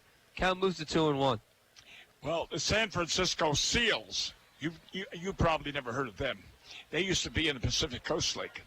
Now, who do you think played for them? I'm going to give you 2 guesses. Would I know? Yeah, you should know. Okay. The 2-1 to Calabrese would be ball low and away. 2 brothers played there. In fact, there might have been 3. I'm not sure, but I know 2. You're stumping me on this one right now. Okay, they're all-star players. They played the majors a good many years. One was a center fielder, one was a left fielder. They were Italian. Oh. 3-1. In the dirt, that's ball 4. Go ahead. Don DiMaggio and Joe DiMaggio. Really? Yeah, they played for the San Francisco Seals. Okay. And Ted Williams, he played, I don't know, I can't remember who Ted Williams played for. I'm going back in the 30s, 1930s, when they were playing, late 30s, not 1931 or 2, but 37, 38, 39, something like that. Impressive. Now, Joe was clearly the greatest ball player ever lived. Okay. And he had the personality and the mannerism. besides being a great ball player. There was a table in the New York Yankee press room. Nobody sat at that table except one guy. Jolton Joe? Well, besides Joe, and Joe wasn't there all the time. So if more or less Joe was there once or twice a year, but the person who sat there every day or every time the Yankees were home was one of his best friends. Jack Meggs to the plate. No, it wasn't Jack. No. I'm reminding the audience that Jack Meggs is at the plate. I don't know if he sat at that table in the Yankees clubhouse, but the 1-0 called strike on the outside corner. Phil Rizzuto. Yeah. Phil Rizzuto. Okay. Joe DiMaggio introduced Phil Rizzuto to his wife. Oh, yeah? Yes. That's a neat little nugget you have right there. Yeah. 1-1 the count to Meggs. Long at third. He has the 2-run RBI triple. Calabrese at first. He walked. 1 out, 3-0 Otters. The pitch. The outside. Count moves to 2-1. Well, let's hope Mr. Meggs gets a base hit, drives in that run, and his father can say, "Oh, that's my boy. I taught him everything he knows." From infant till college, right? Right. Also saying hello to his mother, Miss Mother Teresa. The 2-1, way outside. I can't get over that. I think she's coming to town soon. Oh, is she? Yeah. 3-1 the count. Runners on the corners for the Otters. 1 out. Bottom of the third. Matt Miller on the mound from Louisiana Tech University. The pitch. Ball 4. So back-to-back walks from Miller. Moves Calabrese to second base. Meggs at first. And our guy, the Paisan, Mr. Mike Rizzatello, to the plate. Yep. You know, the Kansas City Royals had George Brett? The rookie club in Corning, New York, in New York Penn League. And there was a place called Tarantelli's restaurant where everybody hung out before the game and after the game. And there was a lot of off-Broadway people who used to hang out there, too. They used to have a lot of off-Broadway shows. First pitch to Riz. Breaking ball in the dirt. Anyway, Mrs. Tarantelli, it would be funny. You'd be a young ball player, prospect would go there, be 175 pounds. He'd finish the season at 200 pounds. The 1-0 be a foul ball down the first base line. Count even at 1 out, bottom of the third. 3-0 Otters the score. They have 3 runs on 5 hits. Matt Miller making his 3rd start of the year. His first start of the year was against the Otters 2 weeks ago on a Friday night. There's somebody warming up down there. Number... Can't tell right now, but this next pitch to Riz is low and away. 21, 31? I think it would be more 31 than Mr. Michael McCraith. Okay, 31. Okay, 2-1. Good count for Mike. Looking for a pitch to hit. Hopefully it's in his hot zone. The 2-1 will drive this one foul down the first base line. Count even at 2, 1 out. Otters score 2 runs on an RBI triple from Ryan Long. Extended the Otters lead to 3. Back-to-back walks by Matt Miller to Rob Calabrese. He's on second. And Jack Meggs, he's at first. Well, I can see Mike get a base hit or a long fly ball to get the RBI. Either one would be suitable. Mike's 1 for 1 today with a single. The 2-2. We will line this one foul down the first base line once more. He's protecting that plate. Yes, he is. Yeah, Tarantelli's. That's where I met Van Johnson. I don't know who Van Johnson is. Movie star Van Johnson. I don't. Oh my goodness. Great movie star of the 50s, 60s. I'm sorry. All right. Rizzatello calls time. And I think his walk-up song is authentic. It's Sinatra's My Way. Yeah. It just shows more of his personality. 2-2 the count. The pitch to Riz. Swing and a miss. And that's strike 3 on a breaking ball. If you notice, he had a lazy swing because he was fooled. Generally, the fastball fools you when you're looking for the curveball, and the fastball jumps at you. Here, he was fooled on the curveball. That was off-speed curveball, and he had a lazy swing. Yes. So just couldn't have said it better than myself. Well, thank you, sir. Connor Cullen to the plate before we get to more on Hunter. Mr. Paul Mattingly is texting me right now. He says, Bill, it's good to have you back. Well, thank you, Paul. Enjoy it, and I'm happy to be back. First pitch to Cullen, a called strike on the outside corner. Counted 0-1 to Hunter, who's hitting .219 on the year. Flied out to left field in his first at-bat. If he could put one... Hunter has been known to slap some over shortstop's head. Yes. And hit the occasional home run. And if he were to get one there now, 2 runs would score. And with his speed, depending on whether it went to the fence, he could get a triple like Long. He's got a 1-1 count with 2 outs. Otters have scored 2 runs in this inning thanks to Ryan Long's RBI triple. The 1-1. Check swing. Cullen does not go around. Count moves to 2-1. Yeah, there was no way. His hips rolled, but the bat still was on the shoulder.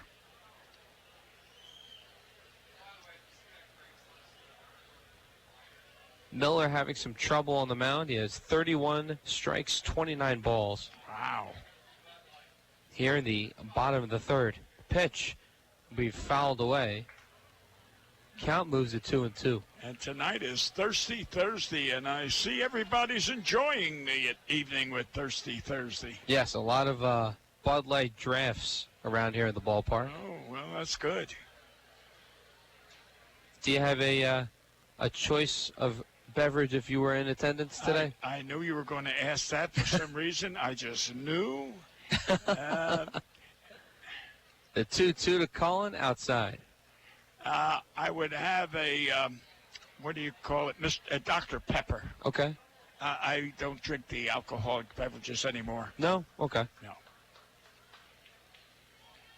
Dr. Pepper's a pretty popular soda, especially in the South. Yeah.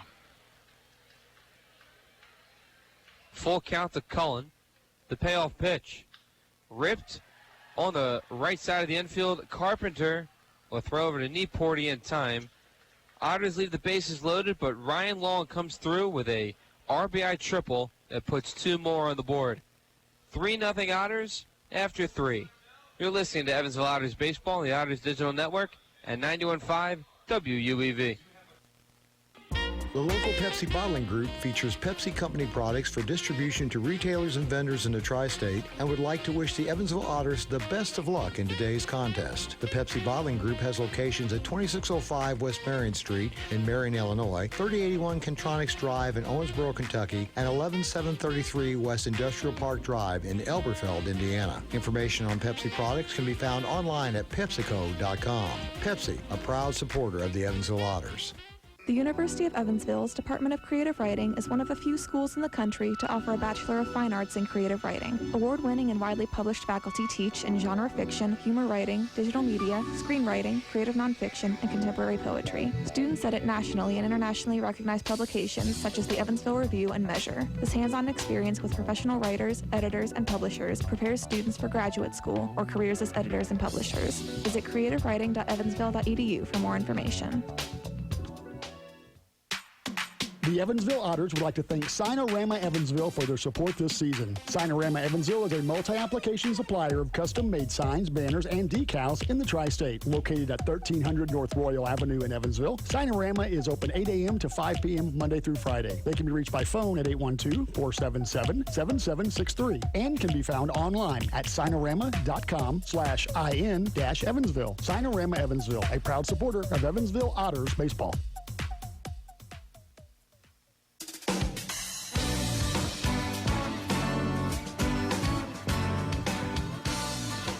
Welcome back to Evansville Otters Baseball. Dave Nguyen, Bill McCune here on the call. Top of the fourth, nicely with a 3-0 lead as he heads on the mound for the fourth. First pitch from Austin Nicely. Ball upstairs to Jimmy Galuski. Count at 1-0. You know, one of the unique things about baseball, whether it's today or tomorrow or 50 years from now. Next pitch, foul behind the plate. Count even at 1. And I speak of a man that, over 70-some plus years of watching baseball, playing it, that you're in the field, you make an outstanding play. And then you come to bat and you make an outstanding contribution with the bat. Now, fly ball to right. Meggs goes under it, makes the catch for out number 1. Now, who am I talking about? I'm talking about a third baseman. Ryan Long made that heck of a play on third base. Yes, the diving stop. Yep. And then he comes up with the big triple. So, ironically, it always happens. Make a big play in the field, and you get a big hit when you come to bat.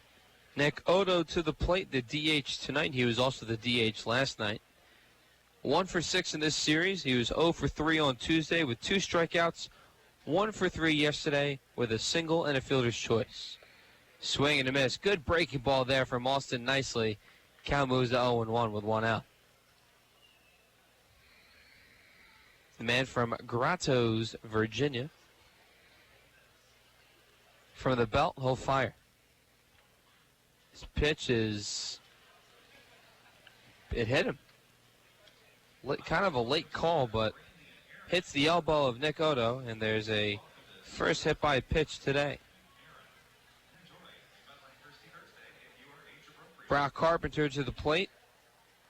Carpenter hitting 188 on the year, but Carpenter has only played a handful of games this year. This is his 9th game on the season. And Galuski, an interesting fact about him, he's played 11 games so far. This is his 12th. But in 11 games, he has 11 hits. Wow, a hit a game. Yeah. That should be a 300 batting average. Right now it's at 234. That means he batted more than 3 times a game. Generally, you bat 4 times a game. Got it. Did you bat 4 times a game? There are many times I batted 5 times a game. Oh, all depending on who we're playing, what the score was. Look at you. Well, I batted 4th most of the time in my career. Oh, yeah? You were the power hitter? Well, they think so. They think so. 0-1. Fly ball, deep left center field. Grease Saber goes back. It goes all the way to the wall. Rounding third, heading home, is Odo. The throw to the plate is not in time. An RBI double for Brock Carpenter gets the first run of the series on the board for the Boomers. Now, if you notice Mr. Hunter was out there in center, at the crack of the bat, he was off and he had it in overdrive. And he could not outrun that. That ball was like a rocket. It was just sailing. And he got there as quickly as it took one hop. He got the ball back in as quickly as could, but the runner scored anyway. Dylan Jones now to the plate. 0 for 6 in the series. 0 for 1 today. But the Boomers now on the board on an RBI double from Brock Carpenter. 1 out, top of the 4th. Nicely checks the runner at second. He'll fire for the first pitch. It's a strike. Counted 0-1. Jones hitting .272 on the year.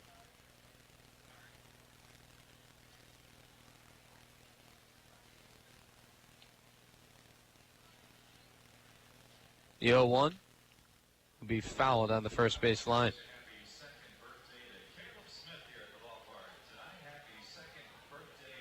Oh, 0-2 the count, 1 out.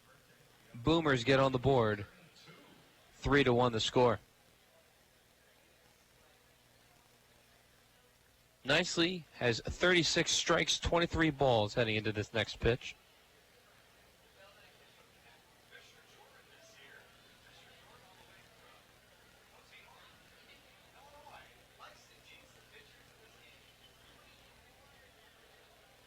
Nicely from the belt, the 0-2. Ground ball foul in front of the Otters dugout on the first base side.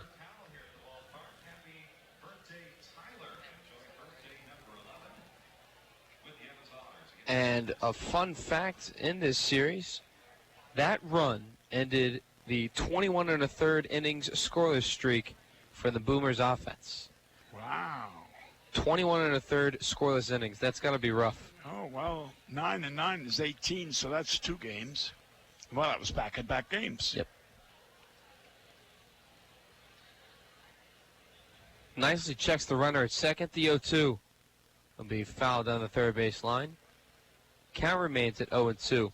Now, another fun fact I told you earlier, but I'll remind the audience. Today in 1917, the first baseball player in Hank Gowdy entered World War I in the military service.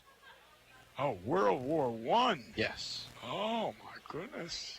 Now, we've said a handful of ball players who went to fight for our country in World War II. Yes, Ted Williams, yes, most notably. Yes. Ground ball, fielded. Nice stop there by Castro. Backhanded, touches the bag for out number 2. The runner and Carpenter advances to third. Yeah, a lot of ball players went to fight for our country in World War II. Bob Feller, Ted Williams, Joe DiMaggio, Yogi Berra, Major Hawk, which again, managed the Yankees. One of the greatest ball players ever played here in Evansville, Warren Spahn, was a lieutenant in the Normandy invasion. So there was an awful lot of ball players. The Normandy invasion known as D-Day. D-Day, yes. The opening scene in Saving Private Ryan. Yes. Raiden Sierra to the plate. First pitch, a called strike right at the knees. Counted 0-1. Yeah. He was, Warren Spahn was a lieutenant, infantry lieutenant. My grandfather, God rest his soul, but he fought in World War II as well. He was in the amphibious unit in New Guinea. Oh, the South Pacific. Yes. 0-1 to count, the pitch. Ground ball foul down the third base line. Count moves to 0-2, and then my other grandfather, my mother's grandfather, fought for the South Vietnamese Army. He was a paratrooper in the Vietnam War. The United States paratrooper. Well, he fought for the South Vietnamese Army, but on the U.S. side, yeah. Oh, okay. There's the South and the United States against the Communist North. Okay. 0-2 the count to Raiden Sierra. The pitch. Outside. Good job there by Rizzatello to not only catch the ball, but stands up and to check the runner on third base to make sure he didn't go. Stretching your legs there. Gotcha. 1-2 the count to Raiden Sierra. 2 outs. Top of the fourth. 3-1 the score in favor of Evansville. Nicely from the belt. He fires. Ground ball over to Gould at short. Across the diamond, and a scoop there by Castro makes the third out of the inning. There again, we talk about Castro's defense. He just saved the Otters and never. We'll head to the bottom of the fourth. 3-1 the score in favor of Evansville. You're listening to Evansville Otters Baseball on the Otters Digital Network and 91.5 WUEV. Since 1994, Slays Restoration has been assisting tri-state residents clean up and restore their properties after disasters of all kinds. Located at 2121 Cotter Avenue in Evansville, Slays Restoration offers assistance for water damage, fire and smoke damage, mold and biohazard mitigation, complete reconstruction, and much more. Slays Restoration can be reached toll-free 24 hours a day at 1-888-776-8555. It can also be found online at slaysrestoration.com. Does your business need rebranding? Are you worried you aren't reaching your target audience? Well, look no further. The University of Evansville is proud to announce Embrace, a new student-run marketing and communication agency. Embrace provides clients with thorough industry research, brand development strategies, and the creation of a wide range of materials and media. Visit www.embracemarcom.com to learn more. That's www.embracemarcom.com. Embrace your full potential today. SRG Global, a Guardian company, would like to wish the Evansville Otters the best of luck in today's contest. Founded in 1932, SRG Global is one of the world's largest manufacturers of chrome-plated plastic parts for the automotive, commercial truck, and household appliance industry. Located locally at 601 North Congress Avenue in Evansville, SRG Global can be found online at srgglobal.com. They can also be reached in Evansville by phone at 812-477-6151. Men on first and second, no outs. Long double. rips this That's down a the double. right field line. That's a base hit. Rounding third, scoring is Cronin. Here comes Greasehaber right behind him.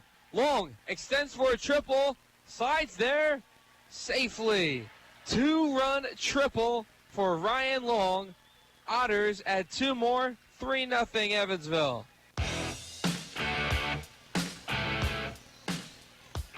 Welcome back to Evansville Otters Baseball. Dave Nguyen, Bill McCune here on the call. We have a pitching change, as Bill noted to me before the beginning of the bottom of the fourth.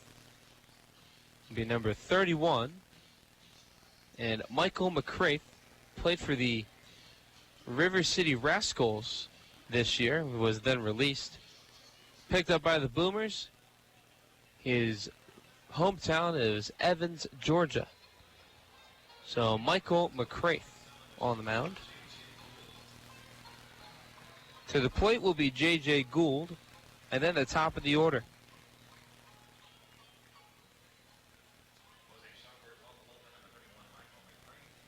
J.J. resides in Florida. Played 1 year at Florida State. First pitch to him. He'll be inside for a ball. Right around his feet. Count at 1-0. Then he went to a junior college in Florida for his second year. The 1-0. In the dirt once more. Count moves to 2-0. And then he finished up 2 years at Jacksonville University and then was drafted by the Miami Marlins. The 2-0 will be inside around his feet once more for a ball. Count moves to 3-0 to J.J. Gould, who has played a great defensive shortstop throughout the season. The 3-0 to J.J. is a called strike on the outside corner, right around the belt high. Count moves to 3-1. Miami Marlins or Florida Marlins, whatever they're called. Anyway, Don Mattingly, Evansville boy, That's right. manager.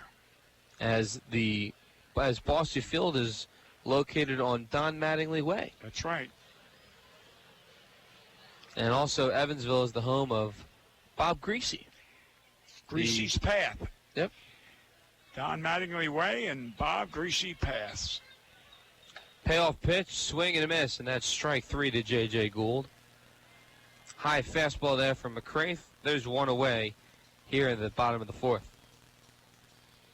To the top of the order we go. David Cronin to the plate, 0 for 1 with a walk and a run scored.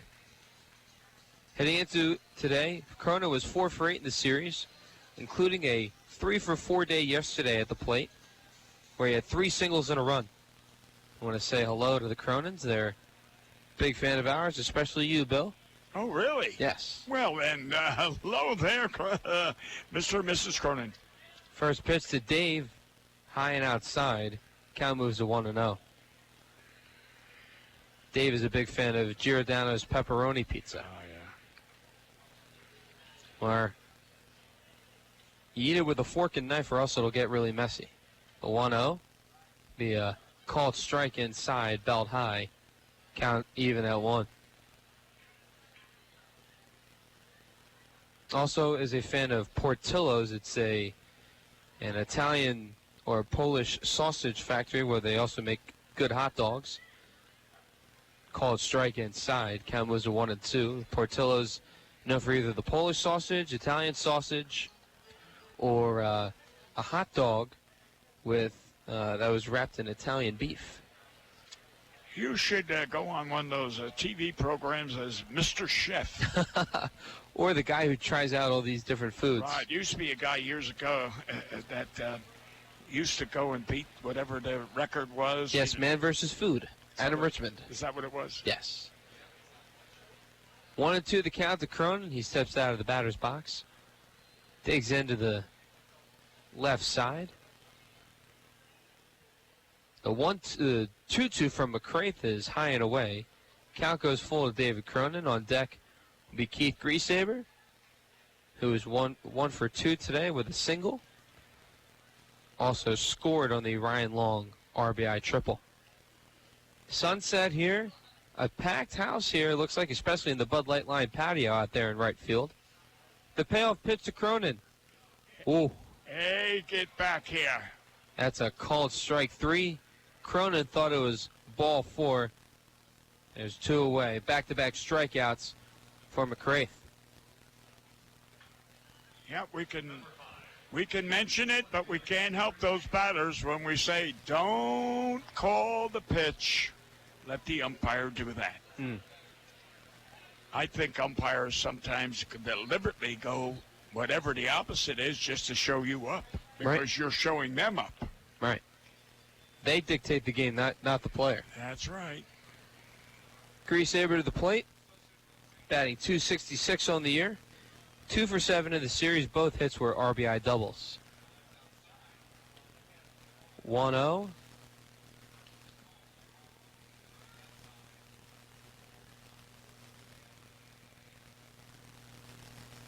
Ball in the dirt. Count moves to 2-0.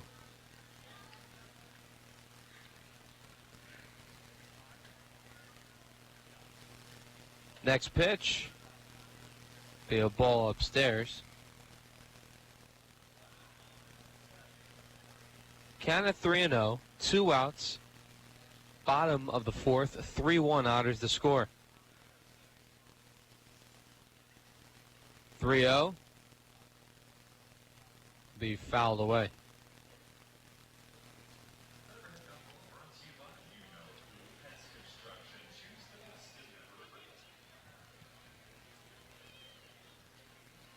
Griesaber with a 3-1 count.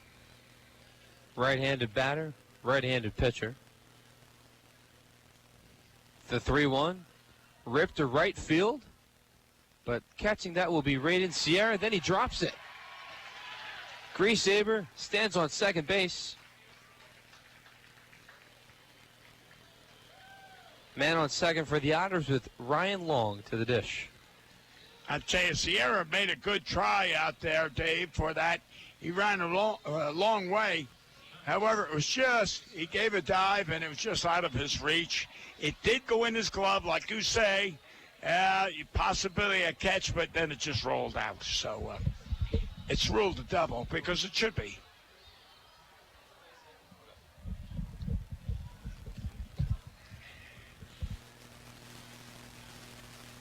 So that will be ruled a double.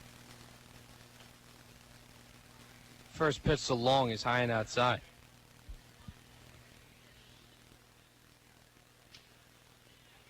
Another runner in scoring position for the Otters and one of their hottest hitters at the plate. 2 outs. 1-0 count to Long, the pitch. Driven in the air to left field. Going back is Parenti. And he'll make the catch at the warning track for out number 3. Otters leave Keith Griesaber stranded at second as we head to the 5th. 3-1 Otters the score. You're listening to Evansville Otters Baseball on the Otters Digital Network and 91.5 WUEV. Injuries are inevitable. It doesn't matter if you're playing baseball, walking the dog, or falling from a ladder. Injuries happen. When they do, Tri-State Orthopedics offers treatment for sprains, strains, and fractures by medical specialists. Tri-State Orthopedics is located at 225 Cross Lake Drive in Evansville, just north of the Lloyd and I-164. Tri-State Orthopedics can be reached by phone at 812-477-1558. Its urgent care line is 812-474-OUCH. Tri-State Orthopedics, a proud supporter of Evansville Otters baseball. At the University of Evansville, you will receive an academic scholarship.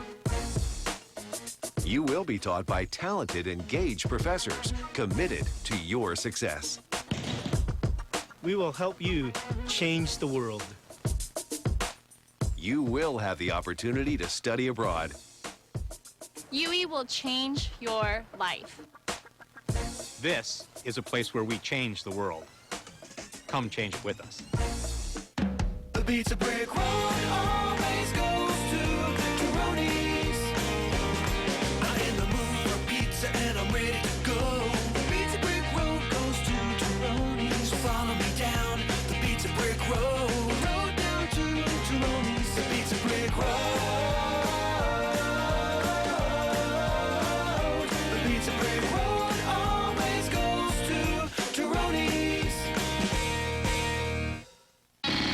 You're listening to exclusive coverage of Evansville Otters baseball on 91.5 FM WUEV Evansville.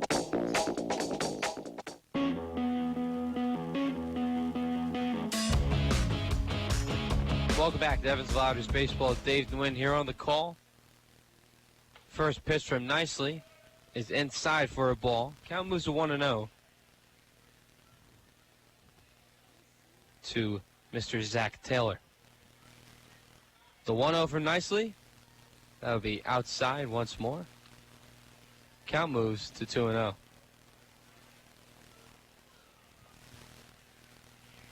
Nicely from the belt, the 2-0 pitch. Foul behind the plate. Count moves to 2-1. Nicely, the man from Grottoes, Virginia, coming off his first win as an Otter last Saturday.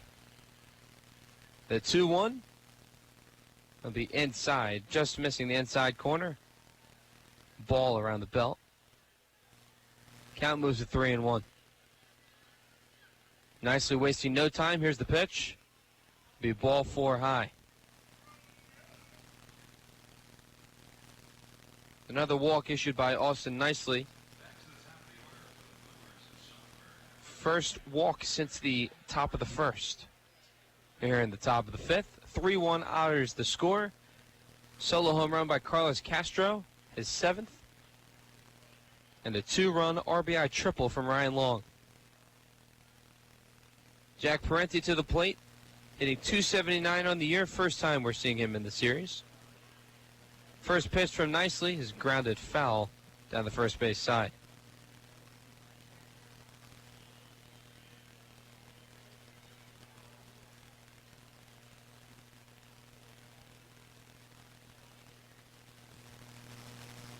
Our friend Bill here is stretching out. Hoping to get him back here on the broadcast momentarily. The 0-1. Grounded over to Cronin. To second for 1. To first. In time. 4-6-3 double play. Turned by David Cronin. Double play, a pitcher's best friend. 2 quick outs here in the top of the fifth.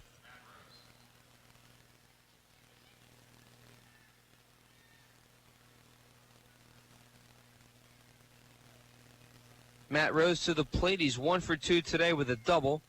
Hitting .207 on the year. 1 for 8 in the series heading into today. Nicely.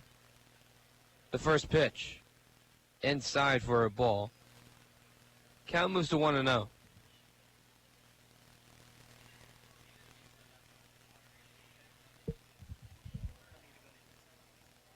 Oh, wait. All right, sorry.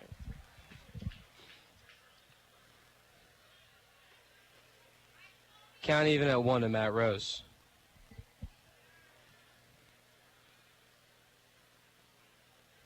The 1-1, swing and a miss on a fastball there from Austin Nicely. Count at 1-2, 2 outs after the 4-6-3 double play. From the belt, Nicely fires. Fly ball down the right field line. Meggs thinks he has it, and he will make the catch for out number 3. Another 1-2-3 inning for Austin Nicely as we head to the bottom of the fifth. 3-1 Otters to score. You're listening to Evansville Otters Baseball on the Otters Digital Network and 91.5 WUEV. This summer, the Frontier League heads to the Big Apple as its brightest stars battle the Can-Am League's finest in the historic first-ever Frontier League Can-Am League All-Star Celebration. It's July 9th and 10th in beautiful Rockland County, nestled in New York City's suburbs. Slide to rocklandboulders.com for tickets and lodging information to see the best baseball stars shine in New York. Again, visit rocklandboulders.com and show support for your team in this Frontier League Can-Am League All-Star game. No matter how large or small your digging project may be, no matter how urban or rural, you must always call 811 before any digging project. 811 is our national one-call number, alerting your local utility companies to come out and mark any lines they have near your dig site. So before you do this or this, make sure you do this. For digging projects big or small, make the call to 811. Brought to you by Indiana 811. The Evansville Otters would like to thank the Evansville Courier and Press for their support and coverage of Otters baseball. The Evansville Courier and Press provides news, sports, and weather coverage to the Tri-State, both in a print and online edition. The Evansville Courier and Press can be found online at courierandpress.com, as well as on Facebook, Twitter, Instagram, and Pinterest. The Evansville Courier and Press, a member of the Journal Media Group.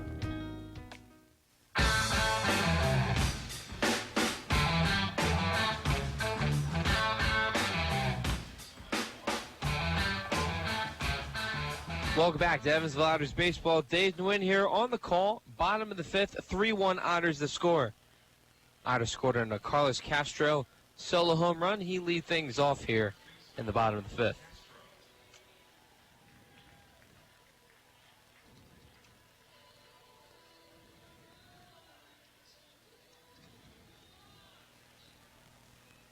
Castro hitting .287 on the year heading into today's game.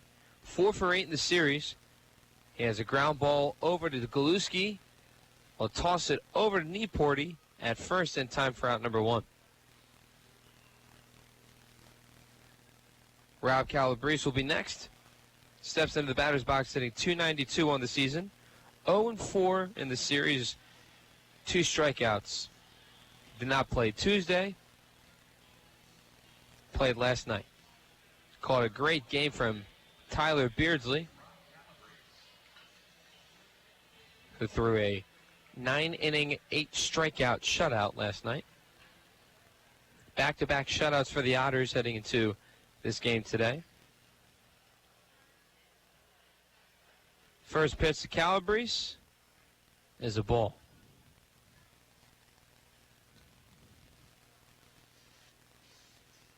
Jack Meggs on deck. Calabrese, the Tottenville native. The 1-0. Inside. Calabrese needed to back away from that particular pitch. Counted 2-0.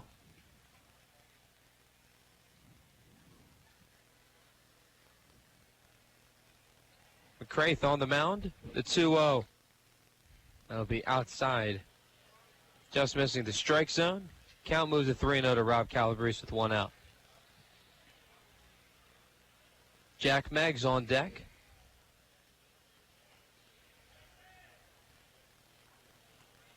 Calabrese is a strike right down the middle. Count moves to 3-1 with 1 out. I'm glad to see Calabrese take that pitch at 3-0. Andy gives so many batters the green light on a 3-0. The 3-1 ripped into left center field. Going back is Jones, and it'll go off the top of the Ritzy sign at the wall. Standing on second base with a double is Rob Calabrese.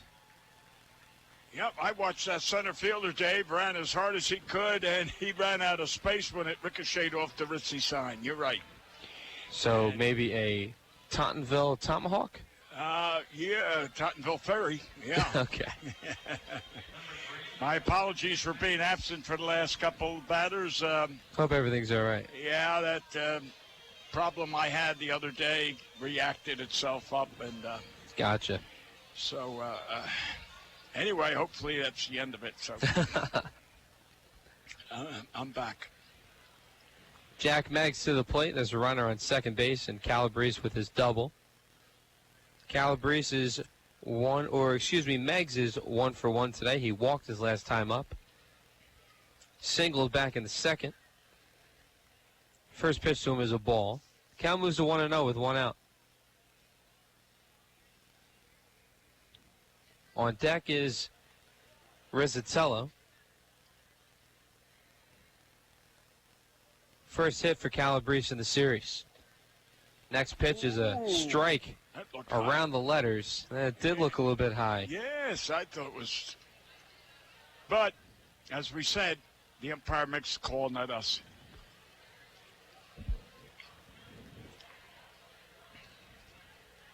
Count it 1-1 with 1 out. The pitch. Check swing once more from Meggs. Field umpire Mr. Chris Diekman says that Meggs did not go around home plate. Count moves to 2-1, 1 out. Score 3-1. Ryan Long with a 2-run RBI triple, and Carlos Castro with a solo home run. Well, that was Ryan's 35th and 36 RBIs. Yes. Yeah. Next pitch is high and outside. Count moves to 3-1 to the man from Sammamish, Washington.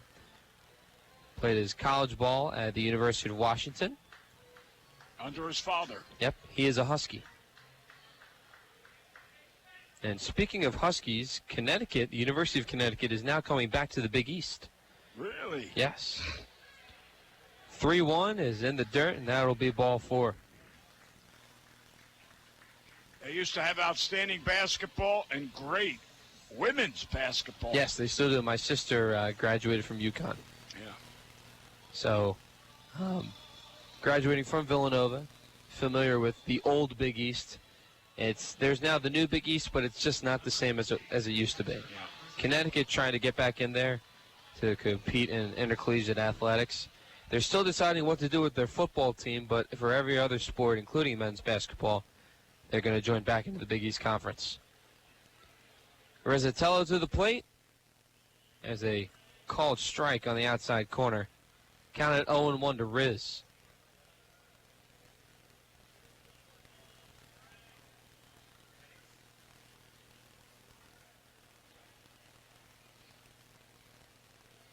The 0-1 to Rizzatello. Swing and a miss. Throw down to first. Meggs gets back there safely. A good throw there by Taylor to try to pick off Meggs at first. You know, I'm surprised this year in the what I've seen in all the different teams. These catchers all have great arms. I mean, you don't generally see every team come up with a catcher that has a bullet arm.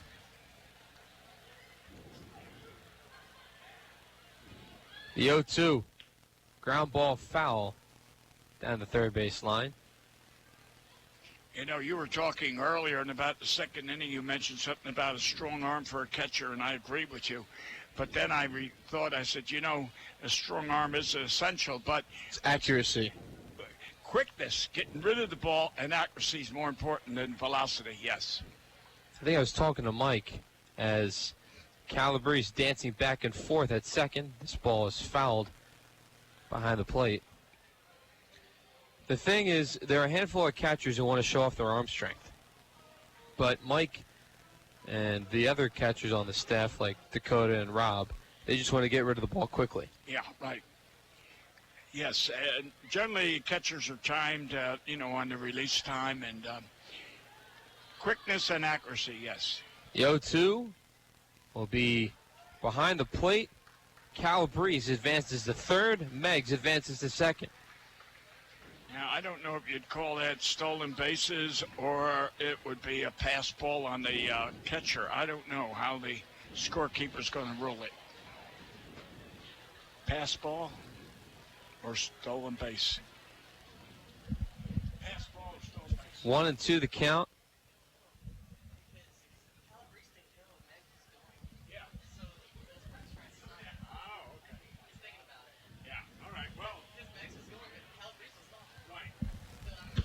Pitch is fouled down the first base line. We're going to wait for the official call on the advances of the runners for the Otters. Rizzatello, the Long Island, New York native, is a fan of not only New York pizza, but there's a specific pizza out in Long Island. It is called a cold with cheese. So what they'll do is they'll put the pizza slice in the oven, and then they'll put the cold mozzarella cheese on top. A cold with cheese. I don't know. In my day, they were called tomato pies. Oh, I'm a big fan of a good tomato pie. Tomato pies. There's Corpley's Bakery back home in Philly. Makes an excellent tomato pie. Yes. They didn't have all the junk on it. No, I'm not a big fan of the sprinkle of the Parmesan, but some people are. There was a place in Illinois over the river from Iowa. I can't remember the town, but Clinton was on one side. It was across the bridge in Illinois. A 1-2. be fouled behind home plate once more. And they had one of those places you could eat all-you-could-eat pizza. CC's? You know, for $10 or whatever. Yeah, CC's Pizza. I mean, that's no. It was okay. just a local. Hopefully, it was better than CC's. And I couldn't believe you could get ice cream on the pizza. Ice cream on the pizza. Oh no! I like both separately, but not together. Right. No. Yeah. That's a big no-no in my book. Well, it went over big in Illinois. The 1-2. Ooh. That's low in the dirt.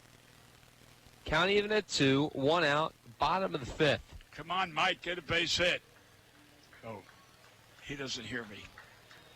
He'll hear you on the broadcast when he replays it. Oh, he does replay. He replays every game that he plays. Yep. Oh. His dad's listening in. Oh, okay. The 2-2. Ball high. Count now full. And Mike wanted me to let you know, if I didn't tell you already, you pronounced his hometown correctly. Ronkonkoma. Yeah, out the island. I used to hate to go to the island. Oh, Long Island? Yes. Yeah, right by Hofstra? Yeah. And the Nassau Center, I believe. The payoff pitch is a high fly ball to right field. Sierra chasing it, and it'll eventually go foul right down there on the right field tent here at Bossy Field. Clear night. Bud Light Thirsty Thursday. And is also Channel 14 WFIE night here at the ballpark. They are today's sponsor.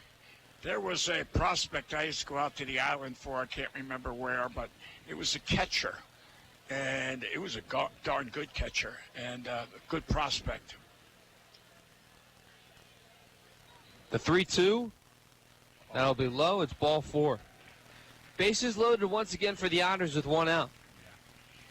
Anyway, real quick, the batter before him would get on base, and then they have the guy steal. Well, here comes the catcher. They automatically walked him every time. You used to say, what kind of coaching is it if you know they're going to walk you if you steal, leave first base vacant? Of course, the kid, did go on to play, and I can't remember the town or the kid's name. But anyway, I used to hate that traffic out the island. Those days are gone for me to go back east. Sure, you had a good time, though, right? When I grew up, you could go to New York City and walk down Times Square and 42nd Street and everywhere else. It was the 1986 World Series. The Mets were playing the Red Sox. Oh, that famous World Series. And a guy wanted some World Series tickets, and my friend that's Dave. Right. Yep. Dave with John. Anyway, they were supposed to meet on the road. On a certain street. The guy got robbed of several $100s. Right during daylight. That's not right. No. Hunter Cullen to the plate, bases loaded, 1 out. McCraith still on the mound for the Boomers. His pitch is outside for a ball. Cullen 0 for 2 today, 0 for 6 in the series. Struck out his last time up in the 3rd. Single can possibly clear the bases here. 1-0. Ripped in the air to center field. Going back is Jones, and that'll drop. Rounding third, scoring is Calabrese. Right behind him is Meggs. Sliding into second base with a 2-run RBI double is Hunter Cullen. Otters extend their lead 5-1. Third time was the charm there for Hunter Cullen. Yeah, oh, yeah. And it was Hustle that got him to second base. 2-run, but who was the second runner scoring? My God. Meggs. Meggs, he come right behind. He was like 10 foot in back of the runner in front of him. Yep. He could have overran him. Meggs does have good speed. Yes. Good legs. So Rizzatello to third. Cullen on second with the RBI double. First hit of the series. And a very important one. Oh, yeah. I'll say. To the plate now is J.J. Gould. The Otters are putting back-to-back hits together. Fly ball, right field, playable for Sierra. That's another run. And making a successful sacrifice fly is J.J. Gould. 6-1 Otters. Now, I don't know if you noticed, that right fielder, he caught that fly. He wasted his time trying to run around. He was just about reached first base, and it floated. So that tells you something. Sierra did not have a strong throw coming into the second baseman. Carpenter allowed Rizzatello to tag and touch home easily. Yeah. Take the extra base if a fly ball goes to the outfield or right. Cullen advances to third. David Cronin to the plate. This will be the 7th batter in the inning. First pitch to Dave. Inside for a ball. It looked like he was going to put that umpire was going to put that arm up. Did you see? I mean, he was close. It looked like he was going to say strike. Anyway, I feel good now. Everybody's interested. I feel good. 1-0 the count to Cronin. The pitch.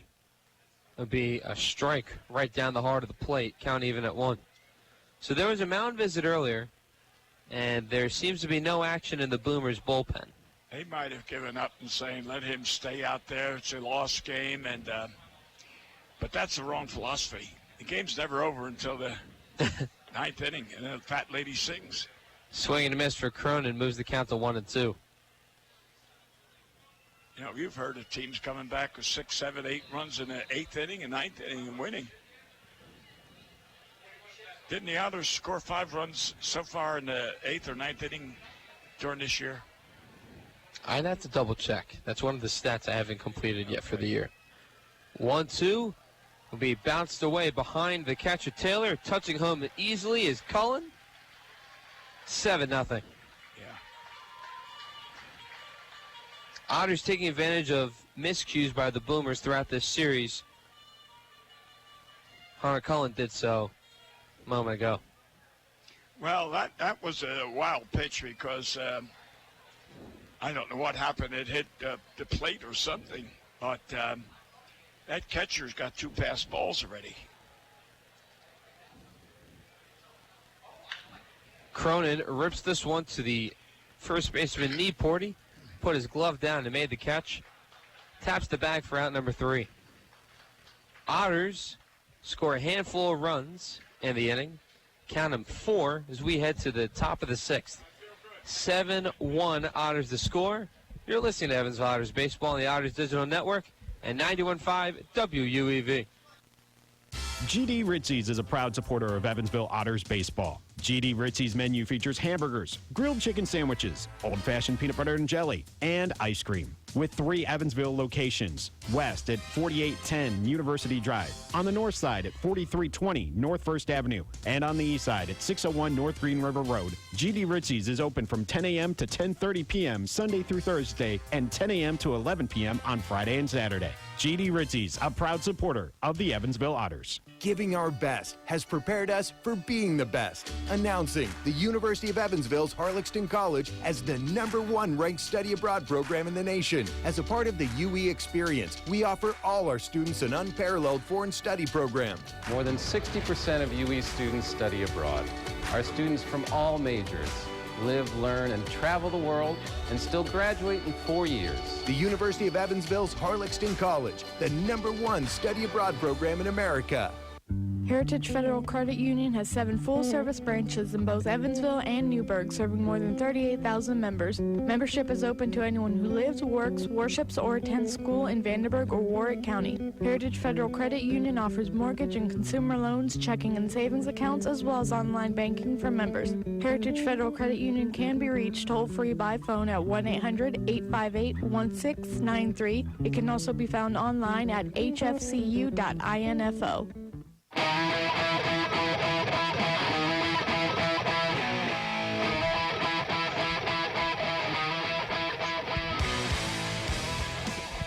Welcome back to Evansville Otters Baseball. Dave DeWin, Bill McCune on the call. Nice surprise here and saying hello to our guy, Mr. Paul Mattingly. Oh, he is the greatest. I've been with him here for 10 years. Thank God he keeps us on the air. Nicely back on the mound. Top of the 6th. 0-1 the count to Quincy Nieporty. Otters scored 4 in the bottom of the 5th. They take a commanding 7-1 lead. Nicely from the belt, the 0-1. Ripped in the left field. That's a base hit. Griesaber fields it on a roll and will throw it over to Cronin at second base for a single.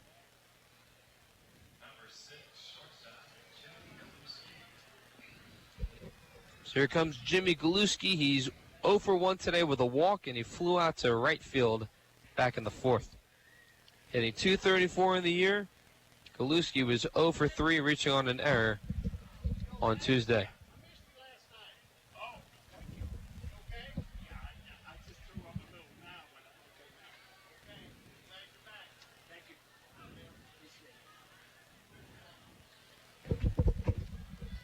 First pitch to Galuski, lifted in the air to right center field. Cullen will make the catch for out number 1. Saying hello to one of your good friends. Yes, I'll tell you what. You know, you asked John Stanley a couple of weeks ago about living here in Evansville, what it is and all that. And you're from the Northeast. I'm from the Northeast. What a difference it is here in Evansville. People are so nice, yes, and polite, and friendly. And I got so many people come to say hello to me. It's so nice. First pitch to Nick Odo is a called strike on the outside corner. And in case you're interested, it's much more economical living here, too. I have found that. Yes. 0-1 the count to Odo, 1 out. Runner on first, and Quincy Nieporty, he singled. Ripped, and that will go past the diving Cronin for a base hit. You know, that was something unusual, Dave, that you saw. I think Castro could have had that ball. I think so, too. But the runner that was on first, Neapol, whatever, went right in front of him just as the ball was approaching. In a way, interfered? Well, he didn't interfere, but he blocked the view. So, therefore, Castro couldn't see the ball and got thrown. But I tell you what, you know, those things happen in baseball. You can block someone out, and you don't see it much, but it does happen. 1 out, runners on first and second. Now, I don't know about you, but I get someone stretching in the bullpen at least. I would, too. Right now, again, you don't have to use them, but just have them ready. Nicely checks the runner at second. First pitch to Carpenter is in the dirt for a ball. Carpenter has the RBI double that got the Boomers on the board back in the 4th. Yeah. You know, the pitchers, I don't know years ago if they still do it, but I think every pitcher has to, not every pitcher every day, but the pitchers have to throw so many. Are you aware of that in the bullpen? You know, before the game or something like that. I forgot what they called it. The 1-0 would be fouled and hit off the mask of Rizzatello. Count even at 1.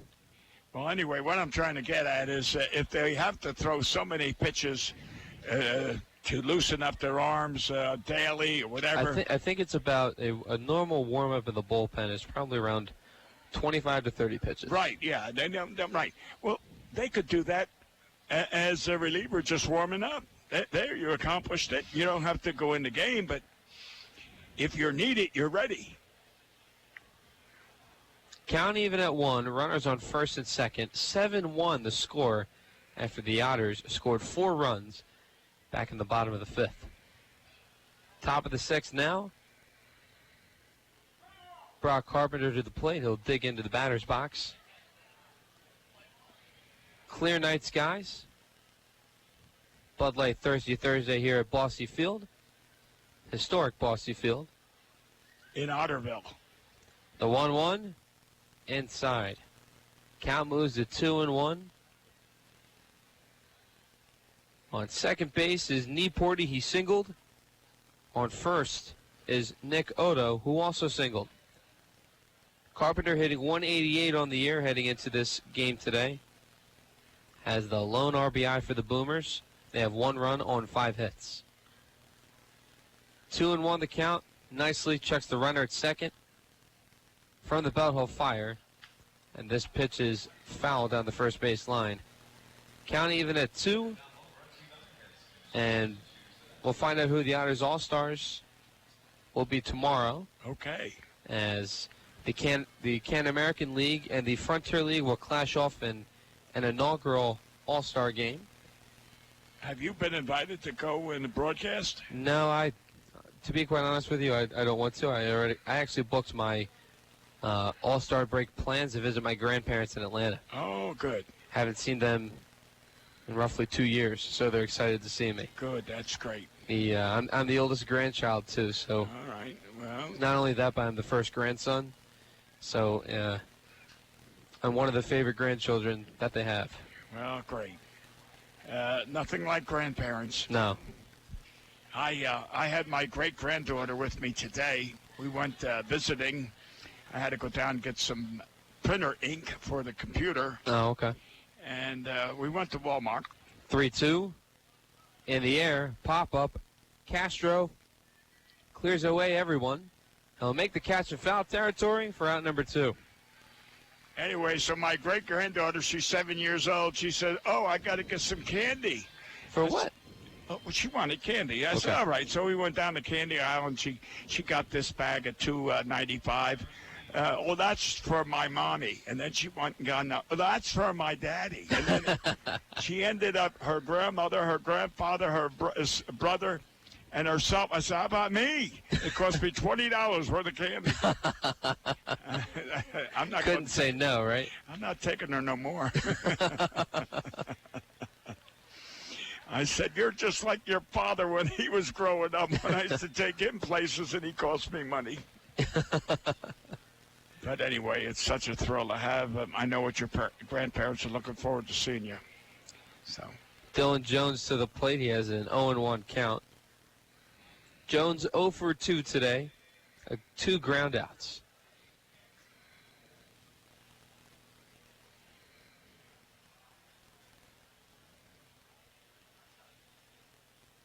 Nicely on the mound. Runners on first and second. Agrees with the sign from Rizzatello. Checks the runner at second. The 0-1 will be smacked foul down the first base line. Clearly heard the crack of the bat right there. You ain't kidding. He just threw it away. Apparently he chipped it, and we'll need to use a new bat for Dylan Jones. So speaking of All-Star, we have another fact. Today in 1959, with the players voting, Hank Aaron gets a unanimous vote for the All-Star game, making him the first player to be selected unanimously to the All-Star game. Is that in the history of the selection? Yep. Hammer and Hank, right? Hammer and Hank, and was quite a ball player. It started out as a second baseman. Really? Yes, his first contract was here in Evansville, although he never played here. Okay. Played in Eau Claire. 0-2 will be fouled in front of the Otters dugout on the first base side. Count remains at 0-2. 2 outs, 2 singles, one by Nieporty. He's at second. One by Odo. He's at first. Henry Aaron played at Eau Claire, batted like .330 or something. Then the next year he was in Jacksonville, which is the South Atlantic A League, and he jumped right away to the majors. So 2 years in the minors. 0-2 in the dirt for a ball. Count moves to 1-2 with 2 outs. Top of the 6th, 7-1 the score in favor of Evansville. Austin nicely on the mound, searching for his second win of the season, and also his first one here at home. From the belt, nicely checks the runner at second base, fires the 1-2. This will be foul, and it looked like it was off the knees of Jones. Well, He'll step out of the batter's box to limp. To limp at the first. Or partially to limp first. He's got to come back, though. Yeah. Looks like he'll be okay. See, that was the case in those days. Atlanta was the Boston Brave AA club. And unfortunately, he would not qualify for that league.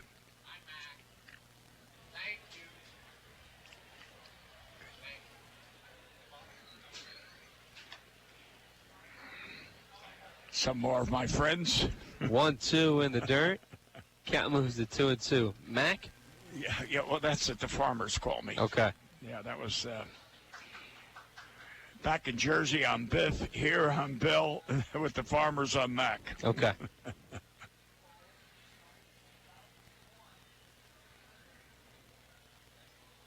Here's the pitch. That'll be in the dirt. Count goes full.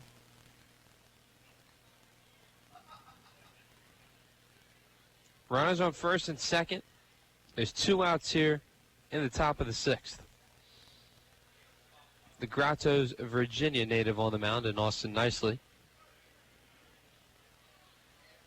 But when he's not playing baseball, is a fan of hunting. Of hockey? Hunting. Oh, hunting. Hunting. Yeah. The payoff pitch, that'll be over the head of Cronin. That'll be a base hit. Rounding third and scoring will be Nieporty. And is now a 7-2 ball game. Now, is that,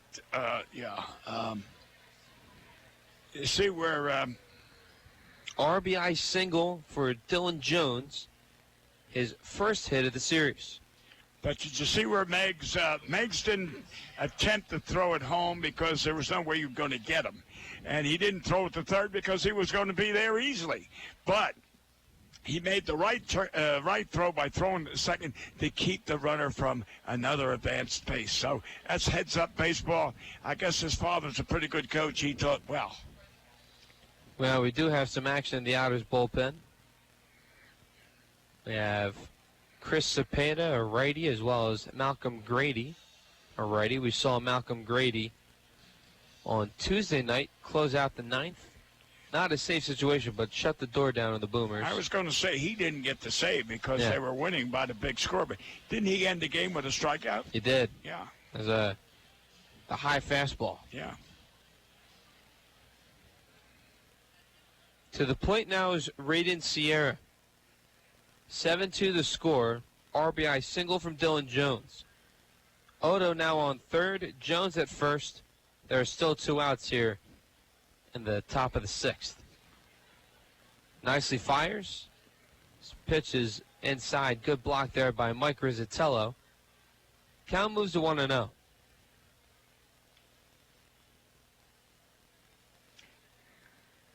Yeah, Mike's a pretty good defensive catcher. He's got good lateral movements. He blocks the ball well.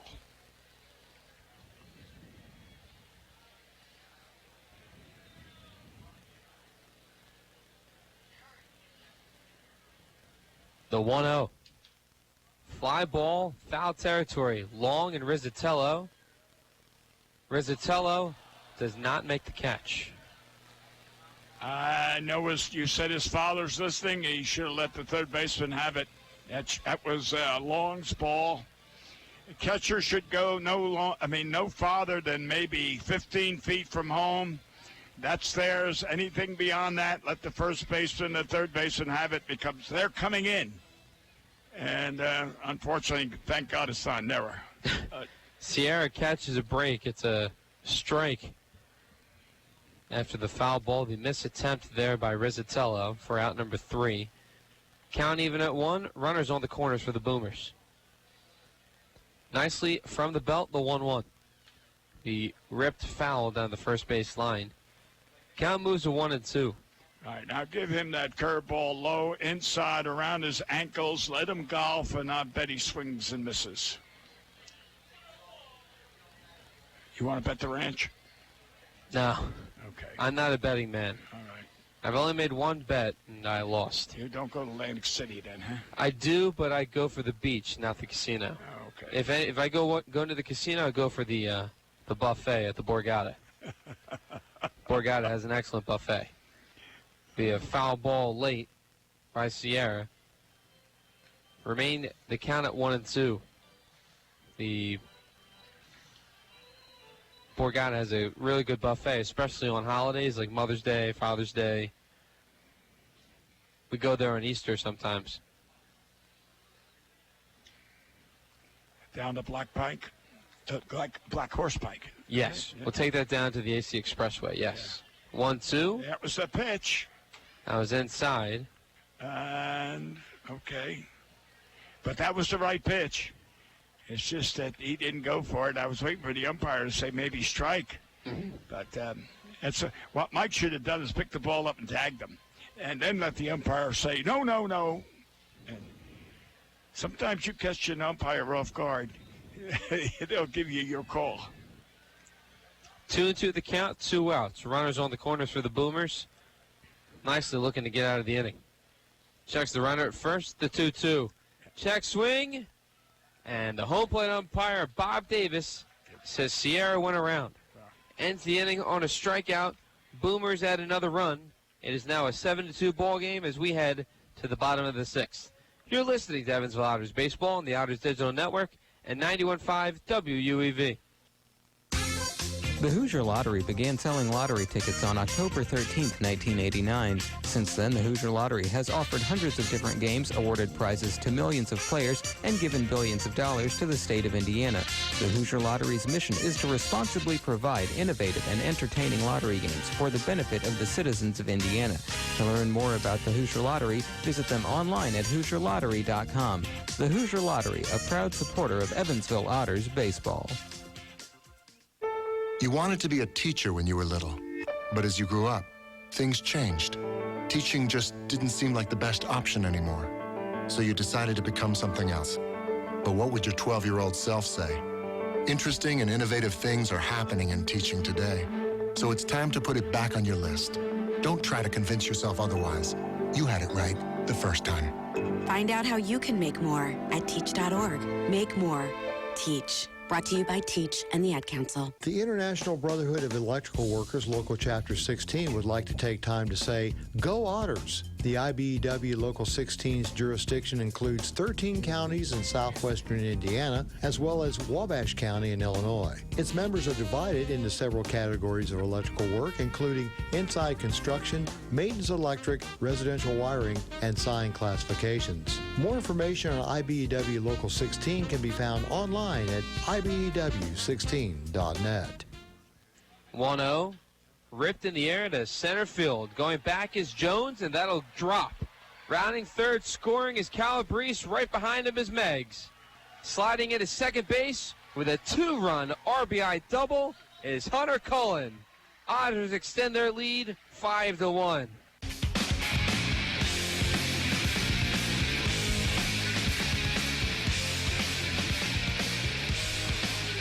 Welcome back to Evansville Otters Baseball. Dave Nguyen, Bill McCune here on the call.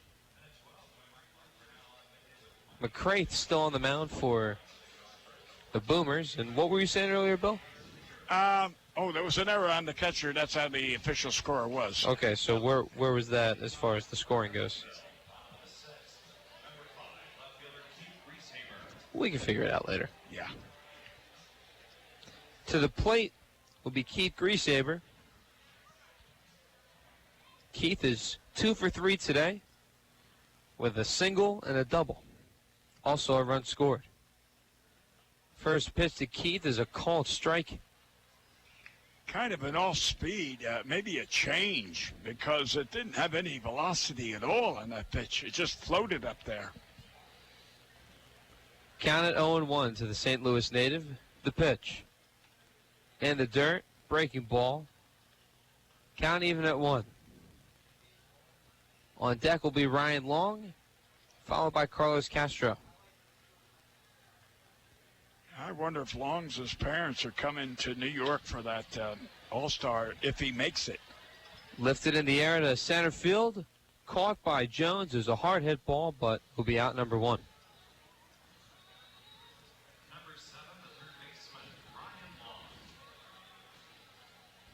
Long hitting .287 on the year, 2 for 6 in the series. Had the RBI single on Tuesday. He was 0 for 3 yesterday with a hit by pitch.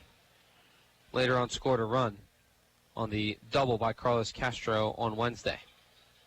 First pitch to Long. Ground ball foul down the first base line. Long has the 2-run RBI triple today. He's 1 for 3. And last time up, he hit one to deep left center that it was caught, but still it was a good shot. A solid contact there by Long. Better play there by Parenti out in left field. Yeah. The 0-1 to Ryan be outside. See, now that's got to be a change. It was the same pitch right there. Just, I'd say 75, 72 miles an hour. It just floats up there. It's got to be a change. 1-1. Lifted in the air to right field. Going back is Sierra. And now the center fielder Jones will head over there and right to make the catch for out number 2.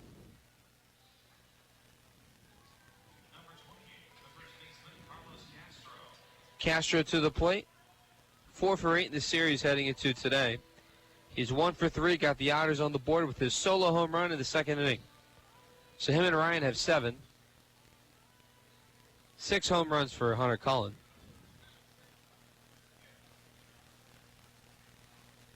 Castro hitting .287 on the year. First pitch to Carlos. Swing and a miss. It's that high fastball inside for strike 1. You're right. High fast. He jumped on it. The only thing is, he was a little late on that one, but still he jumped on it. A little too early there for Carlos. This next pitch hits the bat. Yeah. Towards the bottom of the bat. Yeah, the bar. Yeah, the handle. Yeah. Or the knob. They used to call it the knob. Counted 0-2 with 2 outs. That happens so often. The guy's getting out of the way of a inside pitch and it hits the bat. Happens so many times. Then you turn around, you just kick yourself. It's impossible, but you try to kick yourself. The 0-2, swing and a miss. Another high fastball that Carlos misses. 1-2-3 inning for McCraith. We head to the top of the 7th. 7-2 Otters the score. You're listening to Evansville Otters Baseball on the Otters Digital Network and 91.5 WUEV. The tri-state area Marathon service stations are proud supporters of the Evansville Otters. Marathon has over 5,100 Marathon-branded stations nationwide, and a full list of area Marathon stations and a list of daily gas prices are available online at myMarathonStation.com. Marathon provides products which support commercial, industrial, and retail operations. Marathon's slogan is Fueling the American Spirit.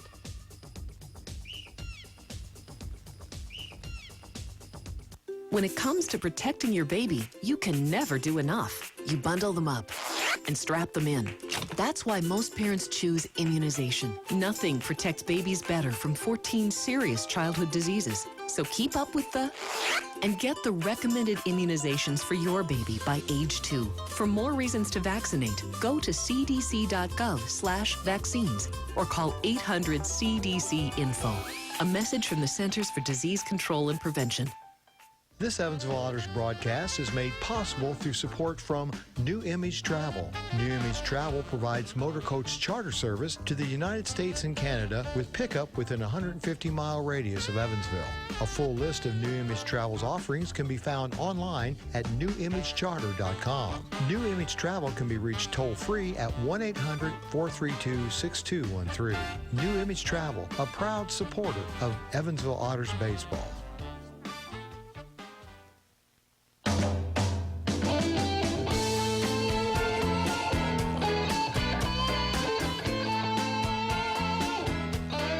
Another smooth intro as we head into the top of the 7th inning here at Bossy Field. Dave Nguyen and Bill McCune here on the call.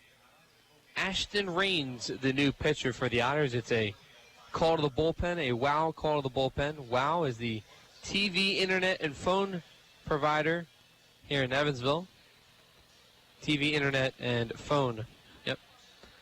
Ashton Raines from Wallingford, Pennsylvania, attended Bloomsburg University. Makes his first appearance as an Otter. And WOW is also the best double play deal in town.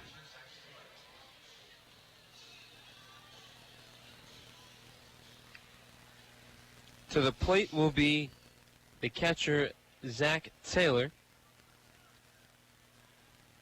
followed by the top of the order in Parenti and Rose. Righty-righty matchup. The first pitch from Raines. Sidearm right there. Yeah. Misses for a ball. A little sidearm, but a quick arm delivery. Snap. This pitch is lifted in the air. Going back is Griesaber. And he'll make the catch at the warning track. 385 feet for out number 1. I tell you, Keith looked good on that. He took off, and he knew exactly. He ran maybe 10 feet, paused, took another step, and there it was. The ball was right in the glove. Yeah, he's getting to be a better outfielder as he plays there more often.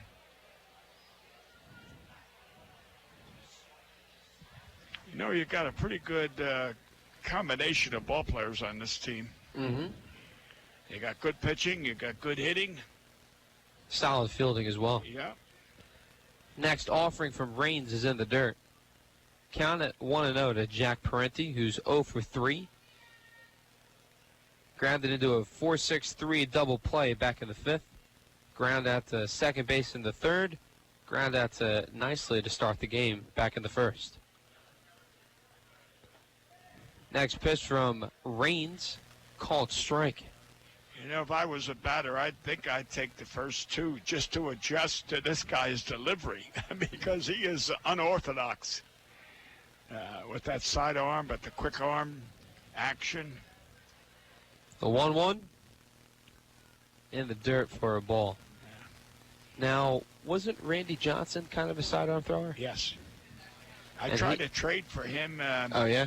Yeah, he was in that big Seattle? Seattle when we had that 13-team trade that never did materialize. 13-team trade? Yeah, that never materialized. He was one of the ones we wanted. Yeah. The 2-1.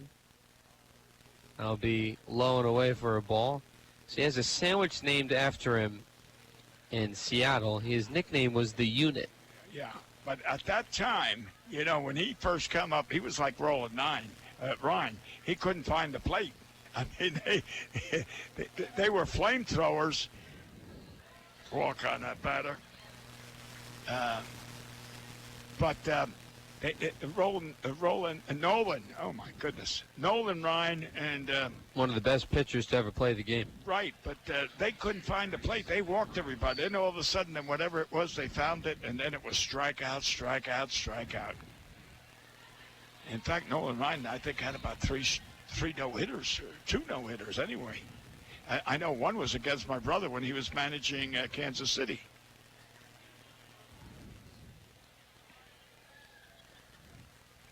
Matt Rose to the plate.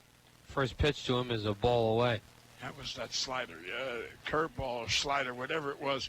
When you throw low like that, you can't throw a curveball. It's got to be a slider. I just don't know how pitchers like Raines throw a sidearm. And physically, the mechanics is it's a called strike right at the knees. Count even at 1. Well, if you talk to any doctor, you'll find out that that's more natural than throwing overhand. Is it really? Yes. The lower you throw, the better it is. Medically or physically. 1-1. Ground ball foul down the third base line.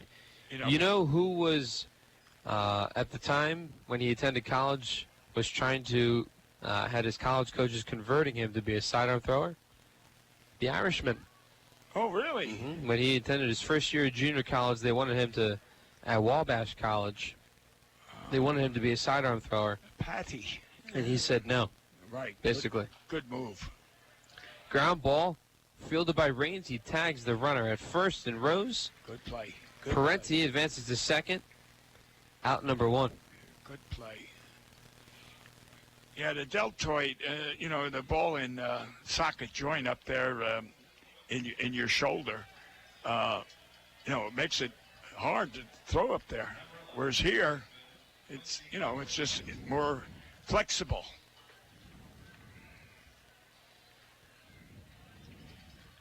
At least that's what Mrs. McGuire said in the 2nd grade. 2 outs, runner at second. To the plate now is Nieporty, who scored the Boomers' 2nd run. Called strike on the outside corner. Raines, the sidearm thrower, wears those high socks with the stripes right around the calf area. So far, he's impressed me. He's unorthodox, but he's impressed me. Hey, as long as you can throw strikes, that's all that matters. Right. 0-1 the count, 2 outs to the man from Wallingford, PA. Remember the Dodger pitcher, left-hander, used to look up at the sky when he threw. The 0-1, called strike 2, fastball right there.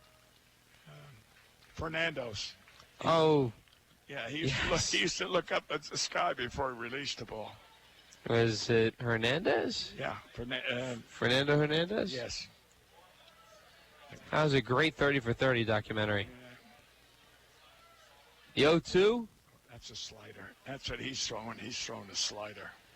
Count was a 1-2. But the great Fernando was, one point, the most dominant pitcher in the bigs. With the Dodgers? Yep. Yeah, during a certain period of time. Yeah. I mean, not all is. In fact, he didn't finish with the Dodgers. Finished up with somebody else. I know he played for the Phillies. No, it's Fernando Valenzuela. Yeah. That's who it is. Yeah. Paul Mattingly checked in. Yeah. Fernando. Yeah, Paul Mattingly is on the. I mean, if we make a mistake, he is there.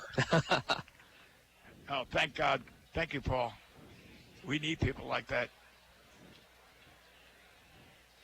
He did play for the Phillies at one point. I don't remember who he played for, but I know he ended his career with some other team because he lost it. I mean, he might have had, 4 or 5 good years, and then after that he went downhill. Was he on that World Series team where Gibson hit the home run against the A's? I don't think so. I think that was after him. Okay. Next pitch just misses the strike zone at the knees. Count even at 2. Runner on second. In Parenti. And who was that gentleman you said hit the home run? Kirk Gibson. He played here. Did he really? Oh, yes. He played here with the triplets. Yep. No way. Yeah.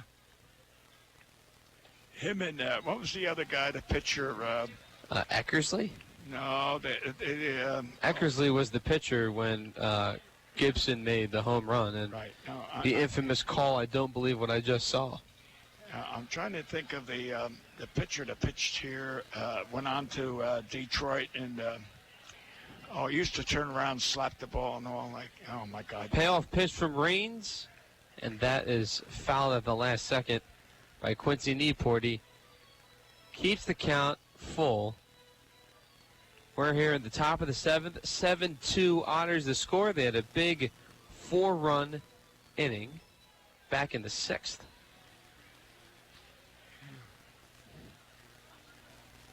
Oh, boy, now you got me. It's not Mad Dog. He had a nickname, Gene.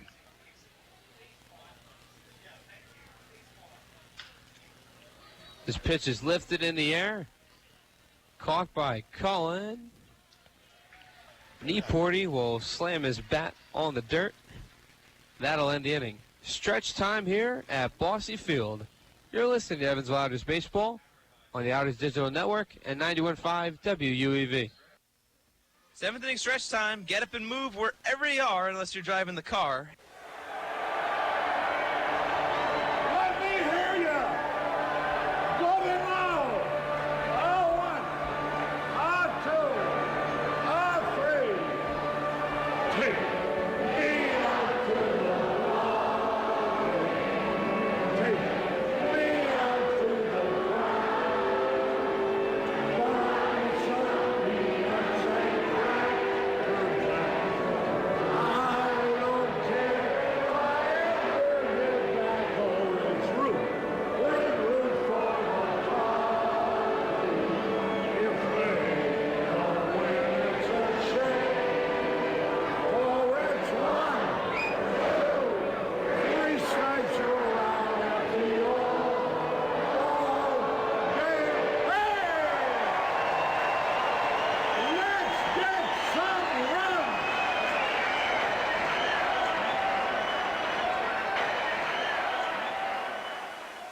So, Jacqueline. Yes, Mom? I wanted to talk to you about something, and... Oh, wait. Hold on. I just got a text. Oh, wait, Mom. I just got a message. So many comments on my comment. Hey, guys, check out my new video game. Mom, what? Huh? Pew, pew. What'd you say? This weekend, unplug. Getting closer to nature can get you closer to your family. To find the forest nearest you, go to discovertheforest.org. Brought to you by the U.S. Forest Service and the Ad Council. You're listening to exclusive coverage of Evansville Otters baseball on 91.5 FM WUEV Evansville.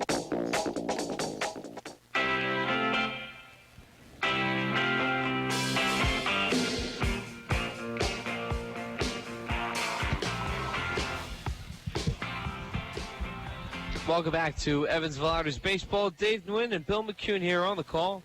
Bottom of the 7th we go. Calabrese at the plate. Calabrese hitting .292 on the year. 28 hits, 13 runs, 5 homers, 16 RBIs. Also an on-base percentage of .355, slugging at .542.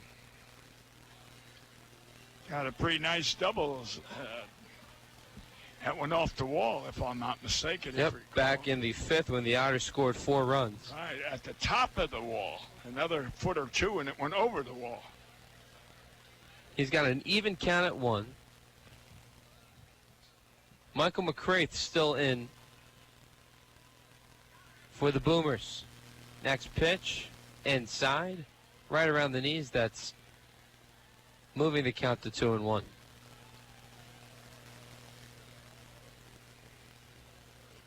Clear skies here tonight. A beautiful evening of baseball here at Boston Field. 2-1. The called strike inside. Count even at 2. No outs. Bottom of the 7th will be Calabrese, followed by Meggs and Rizzatella. Calabrese is 1 for 2 today with a double and a run scored, also a walk. His pitch is lifted in the air to right field. Caught by Sierra. 1 away.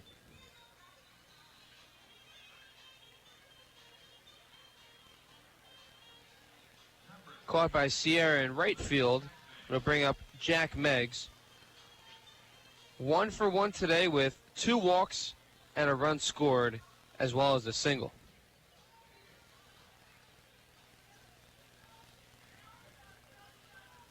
Meggs from Sammamish, Washington. Played in the Oakland Athletics organization last year. Hall of Fame inductees. First pitch to Meggs. Called strike on the outside corner. Counted 0-1, 1 out. Bottom of the 7th. 7-2 Otters the score. They continue to have more action in the bullpen for the Otters on the third base side, including the now converted closer, Taylor Wright.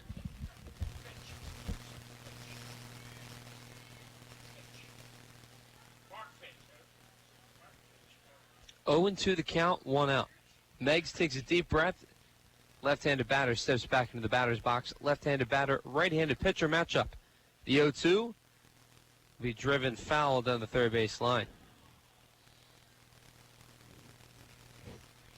We're doing little research up here about that pitcher for the Triplets, and his nickname was the Bird.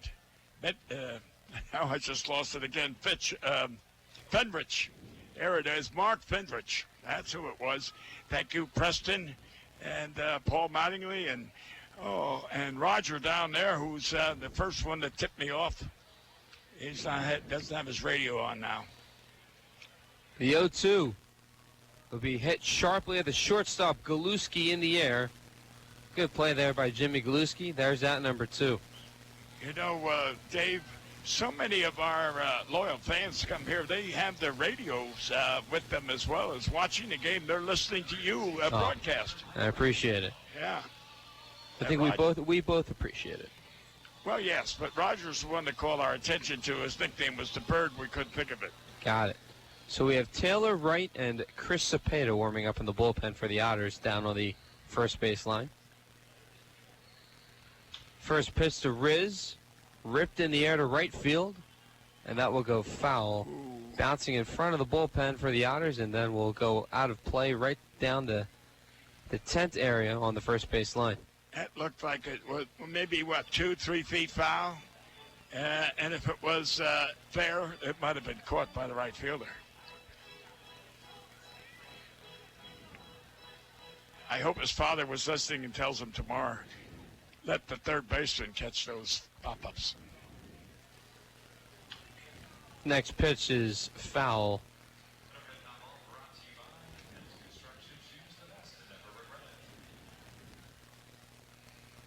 Count it 0-2 to Rizzatello.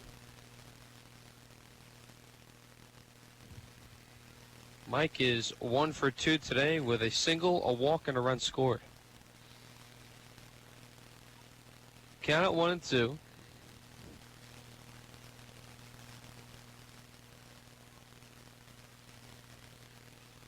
McCraith, the 1-2 pitch. Whoa. That was... Well, that's embarrassing. Well, he slipped on the mound, and that pitch went way over the head of Rizzatello. There's a pitcher for the Cardinals, and he was converted an outfielder because he just couldn't find the strike zone. You're talking about Sam Musial? No. This is. Oh, you're talking about center field. Well, This was a pitcher who had the stuff, and then in the playoffs, he just couldn't find the strike zone. He threw pitches similar to that. He ended up playing the outfield? Yeah. Yeah. Preston would know. Yeah. It was a Rick home run. Ankiel. Paul Mattingly's right on cue. He's a home run hitter. Rick Ankiel? Yes, that's who it was, Hmm. yeah. Next pitch is low and away. Count now full to Rizzatello. 2 outs, bottom of the 7th. Yeah. We hear some cowbell. That pitch is foul down the first base line, one more. How many pitches has Mike Rizzatello fouled off down the first base right field line in this game? I'm going to say at least 6, 7. I think 4 in this at-bat alone. This pitch is driven to right field, very shallow. Sierra will make the catch. A 1-2-3 inning for McCraith. We head to the top of the 8th. 7-2 Otters the score. And you're listening to Evansville Otters Baseball on the Otters Digital Network and 91.5 WUEV. The Tin Fish Restaurant is located at 707 State Street in Newburgh, Indiana. Independently owned and operated, the Tin Fish menu featured salads and sandwiches, as well as seafood platters and combos, and seafood burritos, tacos, and burgers. The Tin Fish Restaurant is open 7 days a week from 11 a.m. to 8 p.m. They can be reached by phone at 812-490-7000. Visit them online at tinfishnewburgh.com. The Tin Fish Restaurant, a proud supporter of Evansville Otters baseball. Why Old National Bank? Old National Bank began in 1834 with just one room and a passion for helping people prosper.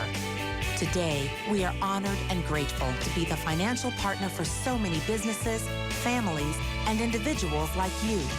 From our commitment to safety and security to our promise of service that will exceed your expectations, we want to be your bank for life. Old National Bank, member FDIC. The local Pepsi bottling group features Pepsi Company products for distribution to retailers and vendors in the tri-state and would like to wish the Evansville Otters the best of luck in today's contest. The Pepsi bottling group has locations at 2605 West Marion Street in Marion, Illinois, 3081 Contronics Drive in Owensboro, Kentucky, and 11733 West Industrial Park Drive in Elberfeld, Indiana. Information on Pepsi products can be found online at PepsiCo.com. Pepsi, a proud supporter of the Evansville Otters. There's delight as we head into the top of the 8th. Otters up 7-2. On the mound now is another Wow call to the bullpen. Wow is the cable, phone, and internet provider here in Evansville. Oh, yes. Wow is the best double play deal in Evansville. A Wow call to the bullpen. On the mound for the Otters making his first appearance is the lefty, Anthony Arias. And now, is that a first appearance for the Otters or first appearance in Evansville? Both. Oh, both. Okay. So he was acquired over the weekend. Oh, okay. Okay. And his teammates, he was college teammates with Malcolm Grady out in Campbellsville University, which is in Kentucky. Arias is the only lefty in the pen right now, as Abraham Almonte was just put on the injured list. You know, I'm looking at the roster. You're right. He's the only lefty active, yes. He better be good. Arias hailing from the state of California, will face Jimmy Galuski, Nick Otto, and Brock Carpenter. First pitch from the lefty is driven in the air to left field. Going back is Griesaber, and will make the catch near the warning track for out number 1. That was a pretty good pitch, velocity-wise, from the new pitcher, but it was also a pretty good swing by the batter. And then you top it off with a pretty good catch out there in left field. So 3 good things. Otto, the batter, he is 1 for 2 today with a run scored, a hit by pitch, and a single. Yeah, Keith's getting to be a better outfielder the more he plays. First pitch from Arias is a breaking ball that missed. Count goes to 1-0. Arias has a fastball as well as a curve and a slider. 1-0. Swing and a foul tip that's late by Otto. Count even at 1 out, top of the 8th. Yeah, he's what you would say is a low 3/4 pitcher. Not sidearm, but low 3/4. He's releasing the ball shoulder length. See. 1-1. That's in the dirt. Count moves to 2-1. Arias originally attended Fresno State University, which is also the same college that Yankees right fielder Aaron Judge attended. Oh. 2-1. That'll be foul long on his horse. Won't be able to get there in time. You know, what were you saying the other night? Was it last night or the other night? Something about California. Oh, you were interviewing one of the players from California. Yes, it was Beardsley. Yeah, okay, that's what it was. And I forgot what you were saying, but I was making notes in my mind about what I was thinking. It was the toughness question. Oh, is that what it was? Yeah. The 2-2 be fouled away. Well, as you were talking about it, I'm saying, yeah, as a scout, we'd get a ball player in Jersey or Pennsylvania, New York, and you'd say, oh, okay, he's worth $10,000. We could sign him. That same kid in California would be getting $30,000 or $40,000. They paid a little better. 2-2 from Arias. Ground ball stopped there by Castro. Cover. Did he get there in time? Yes, he did. Good job there by Anthony Arias. Tossing the ball, or catching the ball from Castro at first for out number 2. Yeah, but Arias was a little slow getting over there. Castro had to wait, and, I guess maybe being new, he didn't, but he should have broke immediately toward first base. But anyway, he got the runner out. Brock Carpenter to the plate. Has an RBI double back in the 4th. Swing and a miss on a good breaking ball there from Anthony. Counted 0-1.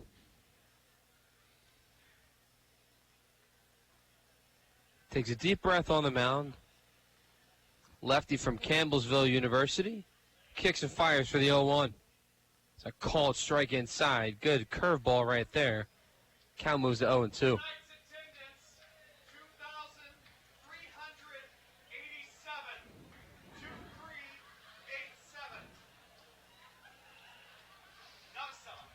Not a bad crowd tonight.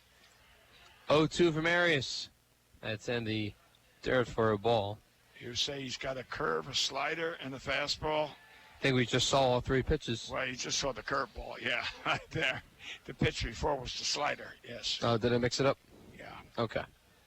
Well, I knew it was breaking. Yeah. That's for sure. Yeah. The 1-2 from Anthony. Ground ball base hit. Will be through the middle, a base hit. Now, why J.J. was playing so far over to third, I don't know. That's what opened that gap. That normally should have been should have been an out, but he was playing way, way over to third base, unless the reports was, he's a pull hitter, therefore you take advantage of it. Carpenter now 2 for 4 in today's game with an RBI double and now a single. Stands at first, 2 outs. Dylan Jones to the plate. He's 1 for 3 with a single. And Mike did a pretty good job of sliding over and protecting that ball from getting by. Count at 1-0 as the last pitch was in the dirt. The 1-0. Called a strike right around the knees. Count even at 1. This guy's deceptively fast. I mean, the ball seems to jump up on you right away. You're looking, releases it, and the next thing you know, Mike's catching it. The 1-1. Swing and miss. Good breaking ball there from Anthony. Count moves to 1-2. Yeah, this guy might be all right. Curveball low outside. At one point, he wanted to give up on baseball. Oh, the pitcher? Yep. Oh, really? The 1-2. Ground ball. That'll be foul down the first base line. So things didn't go well at Fresno State. So he went back home, and he had family living in Kentucky at the time. His mother reached out to a summer college baseball team to see if they had an open spot for a pitcher. Was able to make the tryout and made the team. Unfortunately, had a knee injury, 1-2. Called strike 3 right on the outside corner.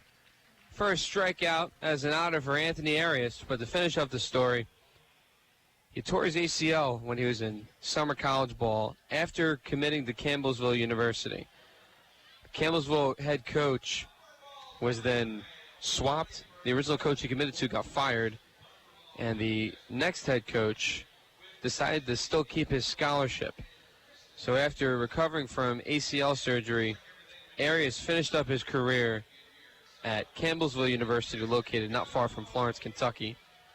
And from there, he was searching for any team to give him a look. He went to a tryout. He drove from Kentucky to, I believe, Charlotte, North Carolina. Went to a tryout there. Didn't get any kind of offer. And he found out through, I believe, a friend of Bobby Siegel's, the hitting coach, or a friend of Max Peterson, the pitching coach, recommended that Anthony should be given a shot here in Evansville. And now he's here. Well, for a kid who initially wanted to give up on baseball because he exited Fresno State University, a Division I program. Kind of an interesting story, in a way inspiring, and is trying to make the most of his opportunity here at Otterville land. Well, he impressed me that one inning he's pitched so far. He's impressed me. I like his delivery. I like his, the velocity. I like his slider. Let's see how. Plus, he's got to be good because he's the only lefty in the bullpen. Yeah, he can start or be a reliever. And I think having versatile players on your team is important. We have a little bit more action in the Otters bullpen. But to the plate now for the Otters here in the bottom of the 8th will be Hunter Cullen, followed by J.J. Gould.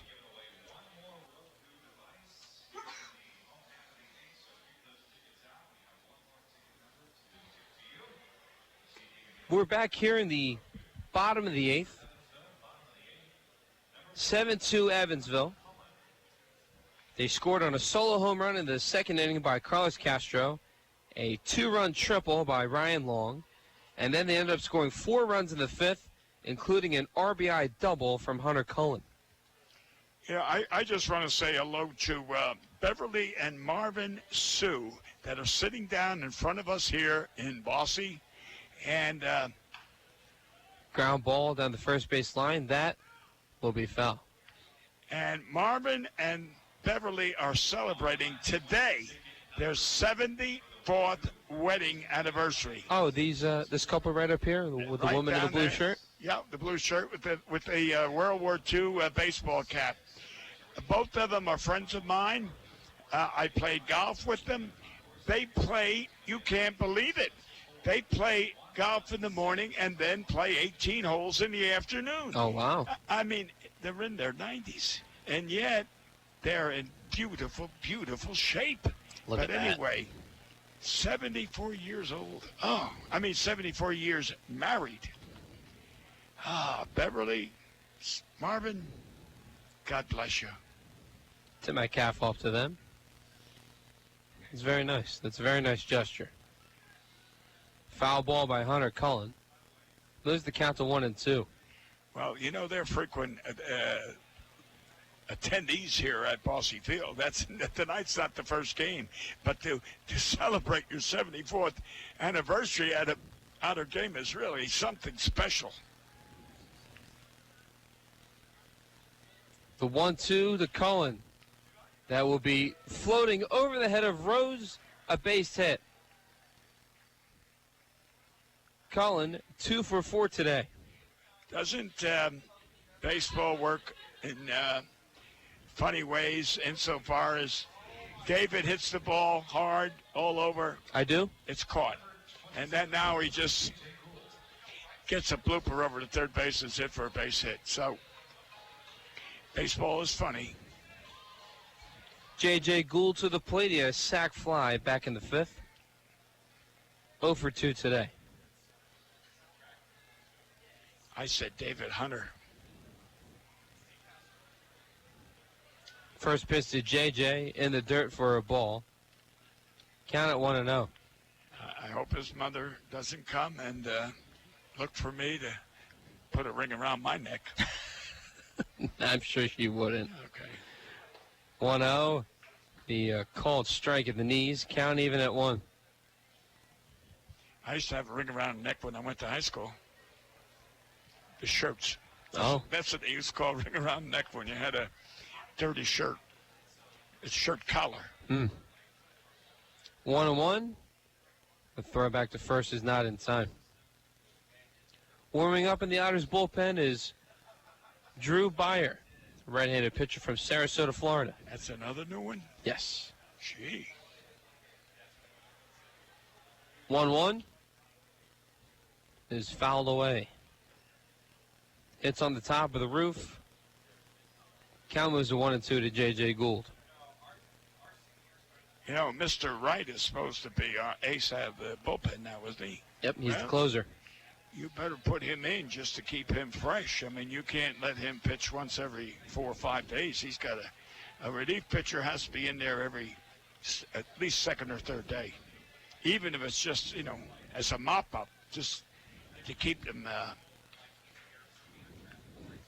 sharp. 1-2 the count. Throw over to first is not in time. Hunter Cullen on first. No outs. Bottom of the 8th. J.J. Gould calls time.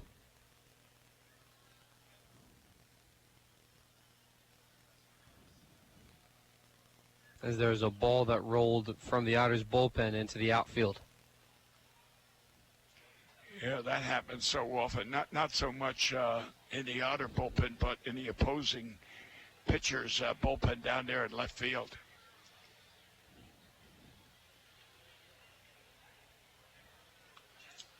Throw over to first. Not in time. You know, you can't put a backstop down there for them, the catchers, because that would interfere with the, you know, the outfielders running into it and getting hurt. So, personally, I'm not a fan of the bullpen out there in the open on the outfield grass or near the foul lines. Well, years ago, there's a strikeout, and J.J., that's his third strikeout, isn't it? To the plate now is David Cronin. J.J. Gould has a sac fly, also 3 strikeouts. The bullpen used to be behind the left field and the right field fence, kind of, if you look where Wiki is, that sign there, that was where the Otter bullpen used to be.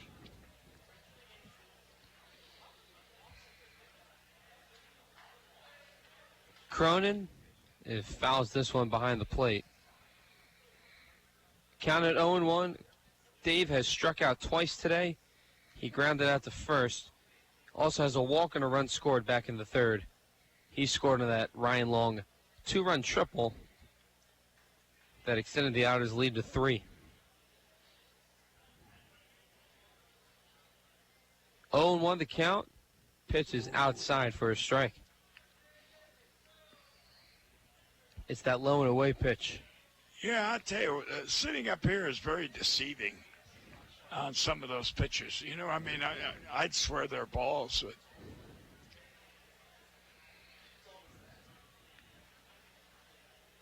But 0-2 the count. Pitch to Cronin upstairs. Count moves to 1-2. Cullen on first. He singled. J.J. Gould struck out. On deck will be Keith Griesaber. And Andy's not giving any signs, so that means Hunter's not running. Assume he's not running. Assume. A 1-2. Lifted in the air, foul territory on the third base side. No one able to get there. Taylor and Rose, the closest to that ball. Count moves to 1-2 to David Cronin, the man from Orland Park, Illinois. Big fan of Giordano's deep dish pizza. His friends sometimes call it tomato sauce and cheese because it's just so thick, that pizza. So a nice slice of tomato and cheese.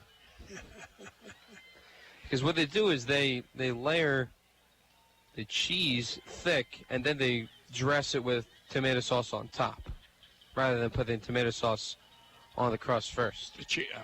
Yeah. Cheese on last. 1-2 in the dirt. Well, that's what makes things unique. They're different. Yep. You know, when we moved into our house that we're living in now, and we bought it from the builder, and we say something, and he'd say, "Oh, that's a conversational piece." Every time you point out something, it's a conversational piece. Yeah. I've heard of that term before. Yeah. Lifted in the air to center field. Shallow. Jones will be there to make the catch for out number 2.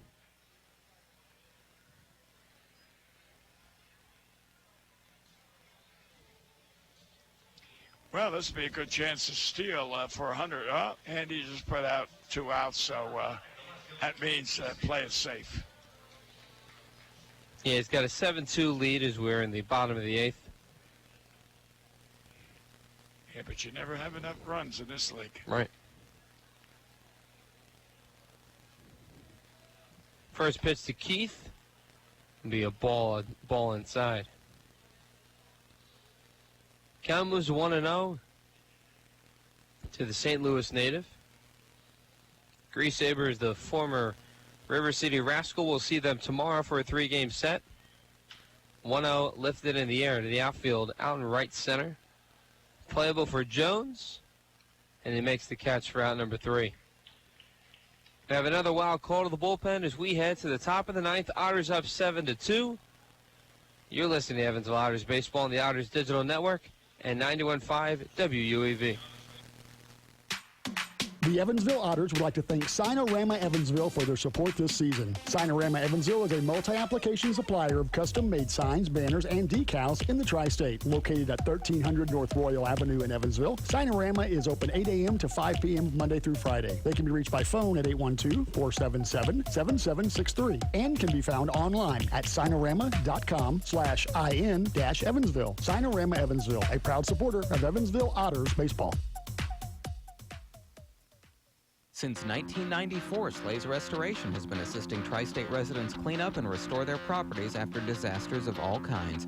Located at 2121 Cotter Avenue in Evansville, Slays Restoration offers assistance for water damage, fire and smoke damage, mold and biohazard mitigation, complete reconstruction, and much more. Slays Restoration can be reached toll-free 24 hours a day at 1-888-776-8555. It can also be found online at slaysrestoration.com. SRG Global, a Guardian company, would like to wish the Evansville Otters the best of luck in today's contest. Founded in 1932, SRG Global is one of the world's largest manufacturers of chrome-plated plastic parts for the automotive, commercial truck, and household appliance industry. Located locally at 601 North Congress Avenue in Evansville, SRG Global can be found online at srgglobal.com. They can also be reached in Evansville by phone at 812-477-6151.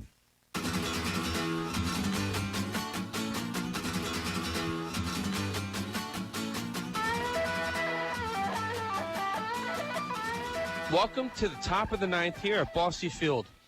Crisp, clear night. Otters with a 7-2 lead. On the mound is another WOW call to the bullpen. WOW is the phone, internet, and cable provider here in Evansville. And WOW is also the best double play deal in town. Who's pitching? Because this guy's not even listed on the roster. I have it right here for you, Bill. His name is Drew Byer. Drew Byer. Where'd he come from? Sarasota, Florida. Okay. Played for the Connecticut Tigers. Oh, okay. I'm looking at the wrong roster. There it is there. Okay. Yep. All right. I had yesterday's roster. No worries. So. Raiden Sierra to the plate. Sierra's 0 for 3 today with 2 strikeouts. Gets a first pitch strike from Byer. Byer takes a deep breath on the mound, standing on the left side of the rubber. From the belt, he fires the 0-1. It's his curveball. Good location there from Rizzatello. Byer doesn't get a call. It's a 1-1 count.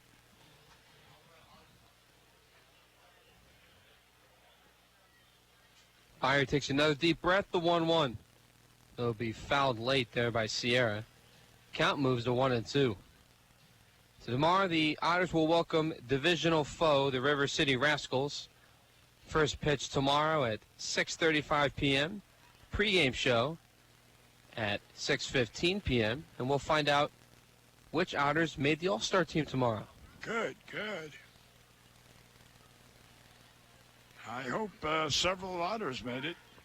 1-2, foul down the first base line.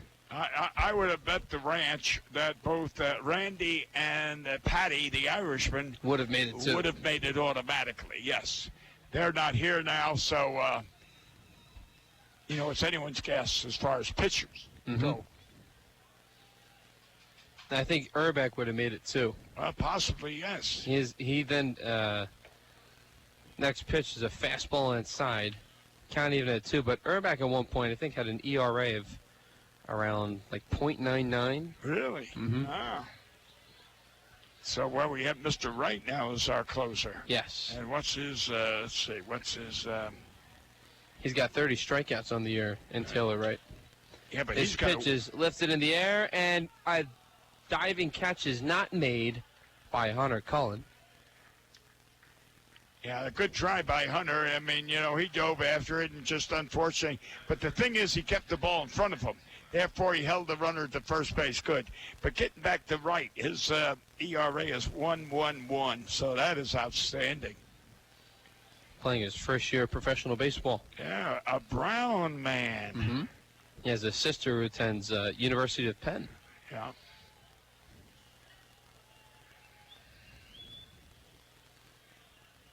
Runner on first with a single there by Sierra. Swing and a miss on a fastball by Byer. Count at 0-1 to Zach Taylor. Our attendance tonight was 2,387. Excellent crowd here at Bossy Field. Oh, yeah. Now, the last time the Otters played the Rascals, who would be the opponent on Friday, Saturday, and Sunday, Byer from the belt, the 0-1. Lifted in the air. Center field, Cullen comes under it, and will make the catch for out number 1. Now, what were you saying, the Rascals? Rascals, last time we played them, they gave Randy Wynn his first loss of the year. Oh. Going into that start, Randy did not issue a walk on the year. He threw 3. And the Rascals were able to hit Randy around early. Otters lost the first game by a score of 6-1.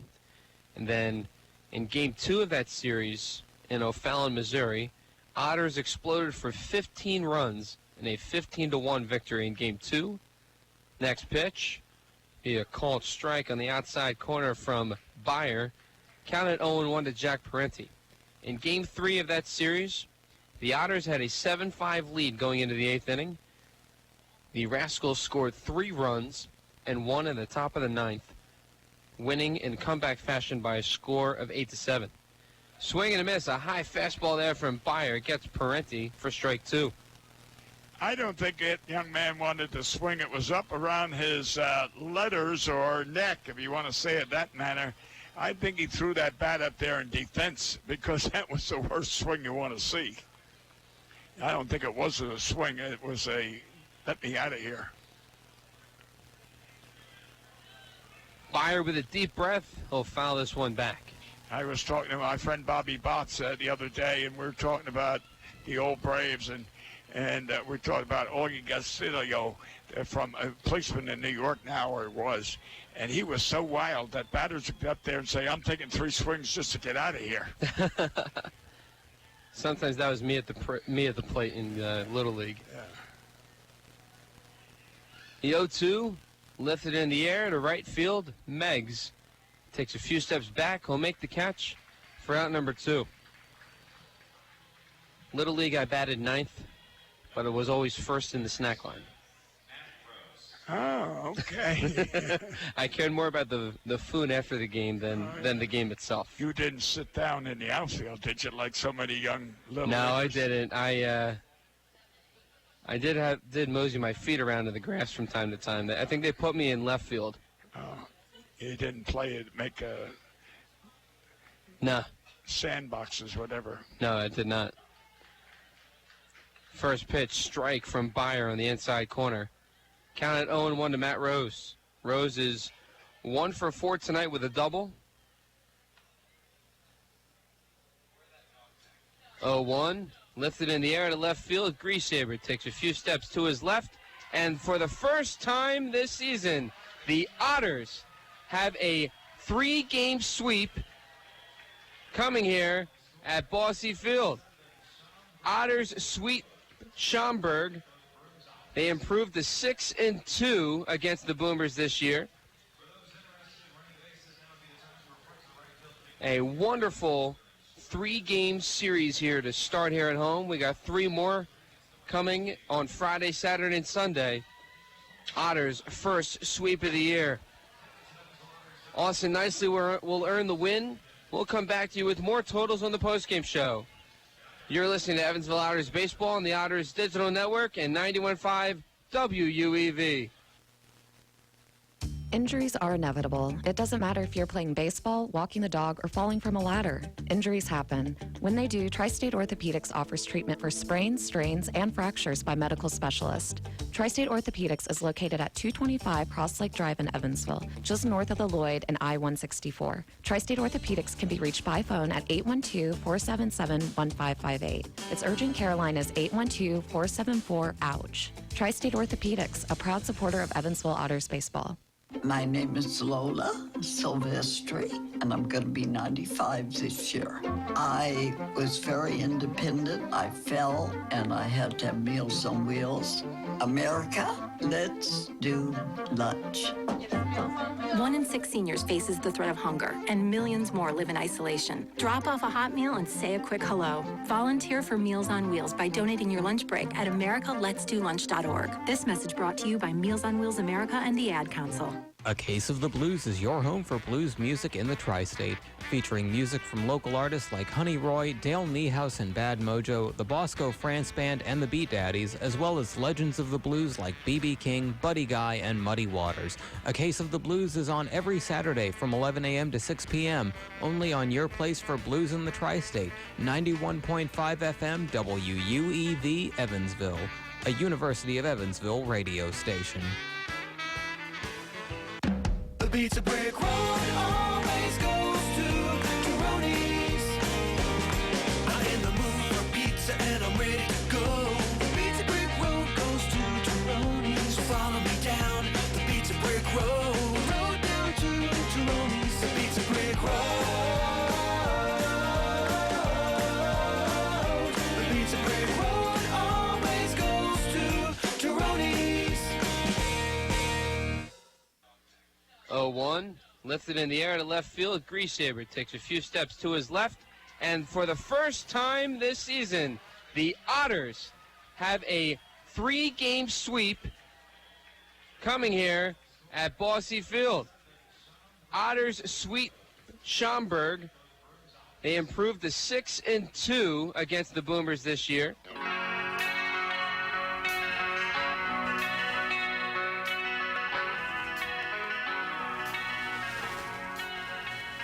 Welcome back to Evansville Otters Baseball. This is the postgame show right here on the Otters Digital Network and 91.5 WUEV. Dave Nguyen and Bill McCune here on the call. And it was a quality start there by Austin Nicely to set the tone. I would say good pitching. He had a good breaking pitch today. And I think there was outstanding hitting, timely hitting. Someone gets a base hit or a walk, and boom, someone else gets a follow with a double, and we got a run. And that's what showed quality hitting. Scored 1 run in the second, 2 in the third, and then we exploded with those big 4 runs. And I think that sealed the fate of the Schaumburg team. But overall, as you say, they swept Schaumburg, and that's the first this year. And again, quality hitting, quality pitching, quality coaching, quality fielding. No, I couldn't agree more. It was a great collective effort by the Otters tonight, and they were able to give Austin Nicely early run support, the solo home run by Carlos Castro in the second, and then the 2-run RBI triple by Ryan Long in third. And then they had a big inning in the fifth where they scored 4 runs, an RBI double by Hunter Cullen, a sac fly by J.J. Gould, and then Cullen was using his head and was able to steal home on a wild pitch. So overall, I'm going to give my MVP personally to Austin Nicely because he pitched well enough to win. The Boomers did score 2 runs. They scored 1 run back in the 6th inning, and that ended the 21.1 scoreless inning streak against the Otters. Because on Tuesday and Wednesday, the Otters were able to shut out Schaumburg, the 4th shutout of the year against the Boomers. And not that Schaumburg isn't a bad team, because they are a good team. They hit the ball well. The Otters pitching staff just proved to be better today, and the Otters offense clearly was able to string together quality at-bats, particularly in the 4-run 5th, and that is a handful of keys to success for the Otters this year. Well, I'm just looking something up. You mentioned the Otters got on the board in the first with Carlos' his 7th home run. Yes. And Ryan Long's got 7 home runs, so they're tied. Yes. But then I was looking, I knew Carlos had a couple triples. He's got 2. Yes. Ryan Long had 1. Now he's got 2. So they're both tied with triples. So they both got triples, tied for triples and home runs. All right. Well, there will be a key divisional opponent coming into Bosse Field. The River City Rascals have a really good offense. The last time the Otters faced them, they lost the series 1-2 back in O'Fallon, Missouri. But they played a rubber match and that had a 2-run lead going into the 8th inning and were not able to close the door. The Rascals have a really good offense. They have 4 or 5 hitters who are hitting over 300, and they know how to string together quality at-bats in a hurry. So it'll be a good test for the Otters as they are now a different team compared to what they were back on May 24th to the 26th. Now, we have Jake Welch on the mound tomorrow. Jake Welch coming off a win against the Lake Erie Crushers in the rubber match last Sunday. He will be having his dad in attendance tomorrow, so it's going to be an important start. Oh, boy. We're going to hear more from Jake's interview I had with him today on tomorrow's broadcast in the pregame show at 6:15 Eastern Time. Tune in on 91.5 WUEV or the Otters Digital Network. But it feels good to finally bring out the broomsticks and get a sweep. Yeah, I'm just looking at the official scorer now. Nicely only had 3 strikeouts the whole game. He was able to put the ball in play. I think that was the most important part. Well, you said that in the pregame conference that you had mentioned he's not a strikeout pitcher. And that just proves what you said. 3 strikeouts, but yet quality pitching. Now, before you sign off, Dave, I got one question for our fans out there in Otterville, and that is, will the Otters have on their press release tomorrow the All-Star team? So, if I was to get on the computer in www.evansvilleotters.com and pick the their station up, would I be able to see the All-Star team? I think at least the Otters All-Stars, I believe, will be. Right. That's what I mean. The entire team will be announced tomorrow. Well, I don't care about the other team. I just want the Otters. Most importantly, the Otters selected players will be. There will be a press release tomorrow. I want to say in the morning. Okay. Not too sure, but I know Preston, our guy, will be on that for the selections. Okay, so I could be reading about so-and-so made the team with my coffee. Yes, and we can talk about it tomorrow afternoon. Good. I look forward to that. I hope my boys are on it.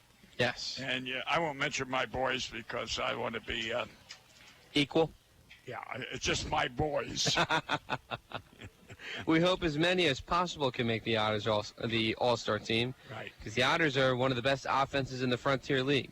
They had a great relief appearance today from all the pitchers that came in. Scoreless innings from Raines, Arias, and Byer. And we'll need some good relief pitching heading into this series against the Rascals. They know how to hit the ball hard and often. Right. So, you know, if I may just, Dave, go ahead. interrupt you. Going back to the All-Star, I was with my son-in-law picked me up yesterday and brought me to the doctor's, or the hospital, I should say. And thank you. He took me to the hospital. Of course, he picked me up, after the procedure and all that stuff. And we were talking about who would make the All-Star team. And I said, well, Ryan Long's got to make it for one reason. He's the home run leader. And they have the home run derby the day or night before the All-Star game.